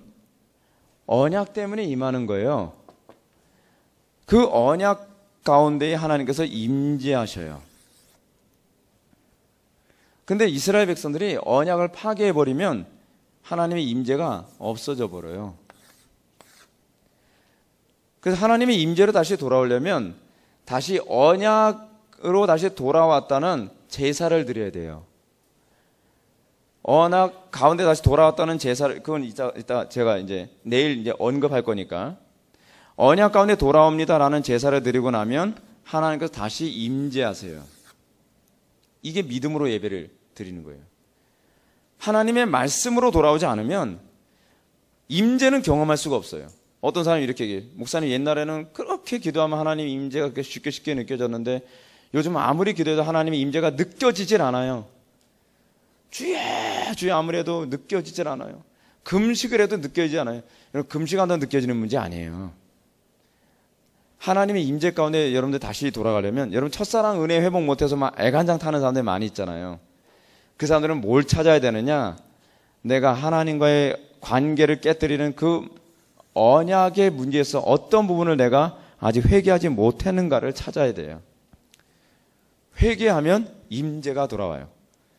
이건 신약과 구약 전체에서 계속 반복적으로 나오는 거예요. 회개하면 내가 너에게 돌아가리라. 이런 표현까지 하죠. 너희가 나에게 돌아오면 내가 너희에게 가리라. 이게 예언서에서 수도 없이 반복해서 나오는 얘기거든요. 말씀으로 돌아가지 않고 맨날 은사 집회하는 것들은요, 다 거짓이에요. 왜냐하면 궁극적으로 우리는 어떤 엑스타시를 경험하기 위해 종교 집회에 모이는 게 아니에요. 우리가 임재를 경험한다는 것은 어떤 엑스타시를 경험한다는 개념이 아니라 이제는 하나님과 교제하는 그 감각 가운데 들어간다는 개념이거든요. 그럼 어떻게 하나님과 교제하겠어요? 말씀이거든요, 말씀. 그래서 우리 종교개혁자에 자꾸 솔라 스크립트를 얘기하는 거예요, 말씀. 말씀 가운데 여러분들 말씀을 사모하지 않고서 은혜를 받을 수 없어요. 그래서 제가 여러분한테 이렇게 권면해 드리고 싶어요. 목사님, 제가 요즘에 하나님의 임재가 잘 안 느껴져요 라고 얘기한다면 하나님의 말씀이 꿀송이처럼 달아질 때까지 말씀을 읽어보세요. 그리고 여러분들이 그 말씀대로 살고 싶은 욕망 가운데, 그 열정 가운데 여러분 들어간다면 하나님의 임재는 그냥 느껴지게 되어 있어요. 근데 말씀이 재미가 없고 말씀이 별로 와닿지도 않고 말씀에 대한 아무런 감각이 없으면 임재도 기대하지 마세요. 그런 사람들이 받을 수 있는 임재란 악령의 임재밖엔 받을 수가 없어요. 그래서 말씀 없이 맨날 이상하게 북치고 뭐 장구치고 하면서 막 은사 집회하는 사람들 보게 되면 영적으로 잘못된 사람들이 굉장히 많잖아요. 왜냐하면 말씀 가운데 임재를 추구하는 게 아니라 자기 정욕 가운데, 자기 욕심 가운데 뭔가 임재를 추구하니까 악령밖에 올 게 없는 거죠. 여러분들 10페이지로 넘어갑시다. 믿음의 조상 아브라함을 부르심.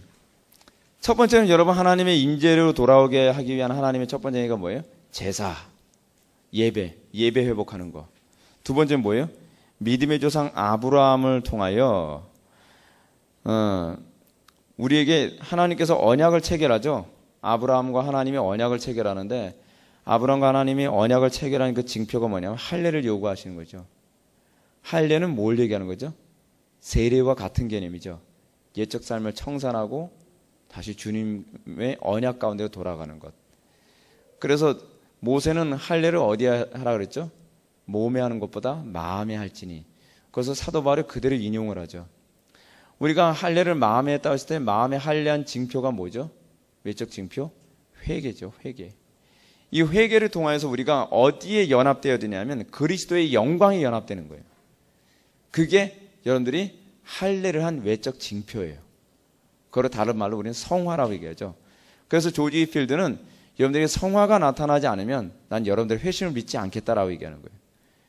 여러분들이 아무리 무슨 헌금을 많이 하고 봉사를 많이 한다고 해서 여러분들 구원받은 거 아니에요. 구원의 확신 작년에 우리가 구원의 확신 교리 가지고서 수련을 했지만 구원의 확신을 진단하는 가장 중요한 시금석은 여러분들이 여러분 삶 속에 그리스도의 영광이 나타나냐 하나님의 영광이 나타나냐 그걸 확인하는 것입니다. 자, 아브라함과 이 아담이 맺었던 언약이 굉장히 똑같습니다. 그 부분도 여러분 한번 잠깐 읽어보실까요? 제가 한번 읽겠습니다. 그 언약 가운데 두 번째 패러그래프.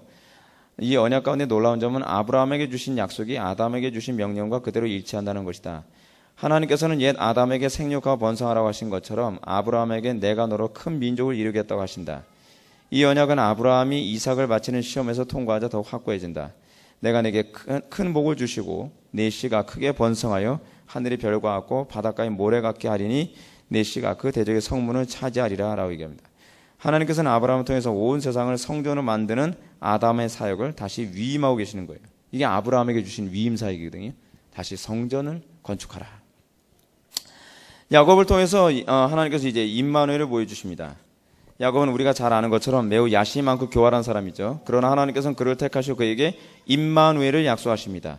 이 놀라운 약속은 야곱이 형을 두려워하여 삼촌 라반의 집으로 내려가기 위해 브엘세바에서 떠나 하란으로 향하는 가운데 꿈속에서 만난 사건을 통해서 나타납니다. 하나님께서는 야곱에게 임마누엘, 즉 임재가 지속될 것을 약속하십니다. 그리고 이 약속을 꿈으로 보여주죠. 천사가 사닥다리를 오르락내리락 하는 것으로 이제 보여줍니다. 자, 이거 그러면서 여러분 이 성경 구절 한번 또 읽겠습니다. 내 자손이 땅의 티끌같이 되어 내가 서쪽과 동쪽과 북쪽과 남쪽으로 퍼져 나갈지며. 여러분 이거 뭐죠? 아담에게 언약했던 거 똑같은 내용이죠, 그죠? 생육과 번성 땅에 충만하라. 땅의 모든 족속이 너와 내 자손으로 말미암아 복을 받으리라. 이건 뭐죠? 하나님의 백성들이 그의 삶 속에서 생명수로 온 땅에 영향을 주는 것을 그대로 다 보여주는 거예요. 그래서 성전의 성전 그냥요. 내가 너와 함께 있어 내가 어디로 가든지 너를 지키며 너를 이끌어 이 땅으로 돌아오게 할지라. 내가 내게 허락한 것을 다 이루기까지 너를 떠나지 아니하리라. 성전된 삶을 살게 되었을 때 하나님께서 뭘 약속하세요? 내가 너와 함께 있어. 그래서 임마누엘을 얘기하죠. 내가 어디로 가든지 너를 지키며 너를 이끌어 이 땅으로 돌아오게 한다는 것입니다.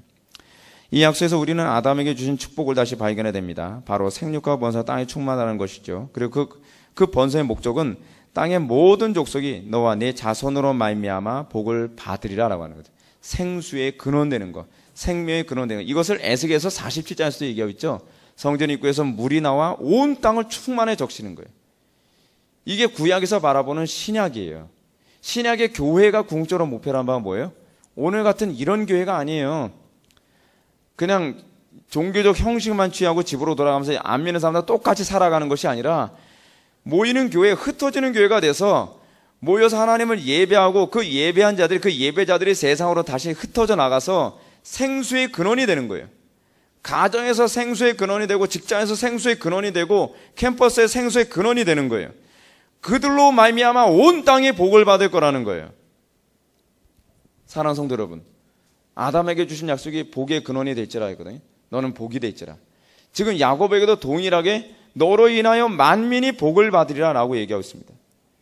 이것이 오늘날 이 시대 교회의 특징입니다. 근데 어떻게 복을 받느냐? 내가 너희와 함께 있어. 그리고 너를 떠나지 아니하리라 라는 임마누엘이에요. 우리가 날마다 주님과 동행하지 않고서는 여러분 복의 근원 살지 못합니다. 간혹가다 사람들이 이런 얘기 많이 합니다.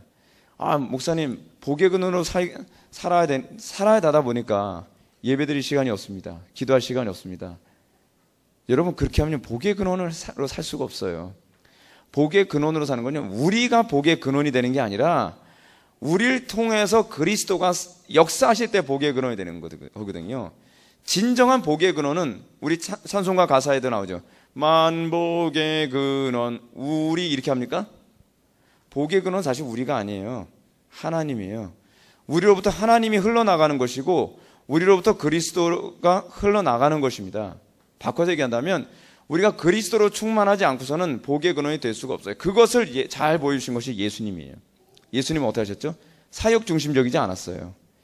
예수님은 아무리 사역이 급해도 날마다 기도하기에 힘썼다고 얘기했어요. 날마다 하나님과의 경건에 힘썼어요. 하나님과의 경건에 힘쓰지 않으면 복의 근원이 되지 않습니다. 우리에게서 생명수가 흘러 넘치는 그 역할, 생명의 근원으로서의 역할을 하지 못해요. 한국교 교인들이 지금 심각한 게 뭐냐면, 여러분 나가서 복의 근원이 되십시오 하는데 뭐 줄 게 있어야죠. 나에게서 나올 게 있어야죠. 맨날 나에게서 나올 거라는 건 짜증밖에 없고, 나에게서 나올 건 어떤 혈기밖에 없고, 나에게서 나올 건 게으름밖에 없고, 나에게서 나올 건 이 악한 본성밖에 나올 게 없는 거예요. 그러니까 성도들이 어떻게 그 소리 들을 때면 스트레스 받는 거죠. 나는 복의 근원으로 살 수 있는 능력이 없는데. 복의 근원으로 사십시오라고 하는 이 표현을 우리가 어저께 기독교에서 칼빈의 어거스틴이 뭐라 얘기합니까? 우리가 기도해야 될 이유를 성경이 제시하는 거다라고 얘기하잖아요. 여러분들이 날마다 하나님과의 관계 안에서 하나님께서 나를 쓰셔서 복의 근원이 되는 것이지 내가 성전이 아니에요. 우리가 이제 다시 한번 그 뒤에 나중에 보시겠지만 진짜 성전은 그리스도거든요. 우리는 성전이 아니에요. 우리가 성전의 역할을 하는 거예요. 우리가 성전의 역할을 한다는 것은 무슨 얘기냐면 그리스도와 연합함으로 성전의 역할을 하는 거예요. 근데 그리스도와 연합하는 게 좀 독특해요. 요 얘기만 하고서 마치겠습니다. 우리가 그리스도와 연합하는 두 가지 방식이 있어요. 하나는 뭐냐면 개인적으로, 또 하나는 뭐예요? 집합적으로. 너희가 내 이름으로 두셋이 모이면 내가 너희와 함께하리라. 그 독특한 표현 아닙니까? 우리가 예수 그리스도를 믿음으로 말미암아 그분이 우리와 개인적으로 하나로 연합하죠. 이렇게 함으로 말미암아 한 개인이 그 각자의 삶 속에서 복의 근원으로 살아가죠. 근데 교회가 또 그리스도와 연합하는 성전에서 역할을 하는 집합적으로 성전 역할을 하는 방식이 하나 있는데 그것이 뭐냐면 주의 이름으로 모이는 거예요. 그리고 주의 이름으로 같이 합심하여 기도하는 거예요. 그렇게 하면서 뭐예요? 교회 자체가 생수의 근원이 되는 거예요. 생수의 근원. 그래서 성경 우리에게 뭘 얘기하죠? 개인 경건에만 힘쓰라고 얘기하지 않고 마지막 때가 될수록 모이기 힘쓰라고 하는 거예요. 교통하기 힘써야 돼요. 마지막 때가 가까웠으니 사도 바울이 뭐라 얘기합니까? 너희가 서로 사랑하되 뜨겁게 사랑할지라. 왜 그렇죠? 이게 바로 성전, 집합적으로 성전을 이루는 방식이거든요. 우리가 성령 안에서 성도가 서로 뜨겁게 사랑하고 성령 안에서 우리가 하나님의 임재 가운데 거하시는 방식이 바로 이거란 말이에요. 그러면서 교회가 이 땅에 생수의 역할을 감당하는 것입니다. 제가 이제 이 부분만 읽고 마치겠습니다. 야곱은 자신의 꿈꾼 장소에서 하나님의 임재를 경험하고 그 임재의 장소를 하나님의 집이요 하늘의 문이라고 선언합니다. 이는 성전의 또 다른 이름이죠. 성전의 또 다른 이름이 뭐예요? 하나님의 집, 그리고 또 뭐예요? 하늘의 문이에요. 하늘의 문이라는 건 뭘 의미하냐면 지상에 있는 인간이 하나님과 교통할 수 있는 유일한 문이라는 얘기예요. 그게 성전이에요. 성전. 근데 이 얘기는 또 얘기하면 우리가 하나님께로 향할 수 있는 유일한 길은 예수 그리스도밖에 없다는 얘기예요. 그러므로 야곱은 자신이 하나님을 만난 장소를 베델, 다시 말해서 하나님의 집이라고 이름하고 그 장소에 성전을 건축하겠다는 선언을 합니다. 그리고 하나님께 11조를 바치겠다고 이렇게 선언을 합니다. 사랑하는 성도 여러분, 우리가 이제 첫째 시간 우리가 살펴봤는데 교회가 어떤 존재인가, 그리고 이 땅에 하나님께서 교회를 창조하신 목적이 무엇인가, 인류를 창조하신 목적이 무엇인가를 우리는 살펴봤습니다. 인류를 창조한 목적은요, 성전을 이루시기 위한 거예요. 예수 믿고 천당 가는 거, 여러분 그거야말로 정말 성경을 왜곡한 아주 전형적인 케이스입니다. 예수 믿고 천당 가는 것이 하나님께서 우리를 창조하신 목적이 아니라, 여러분들 천당 보내기 위해서 예배당에 오게 한 것이 아니라 여러분들 통해서 성전을 이루시는 겁니다.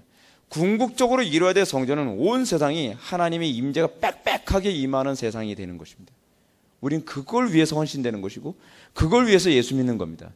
우리가 그거에 관심이 없다면 예수 믿는 거라고 할 수가 없습니다. 이 마지막 때 우리가 부름받은 그 소명에 충실하고, 그래서 우리가 정말 이 땅에서 어디에 가든지 복의 근원, 생수의 근원이 되는 저와 여러분들 되기를 주님의 이름으로 축원합니다. 우리 다 같이 우리 찬양하고 하나님께 간절히 기도하겠습니다.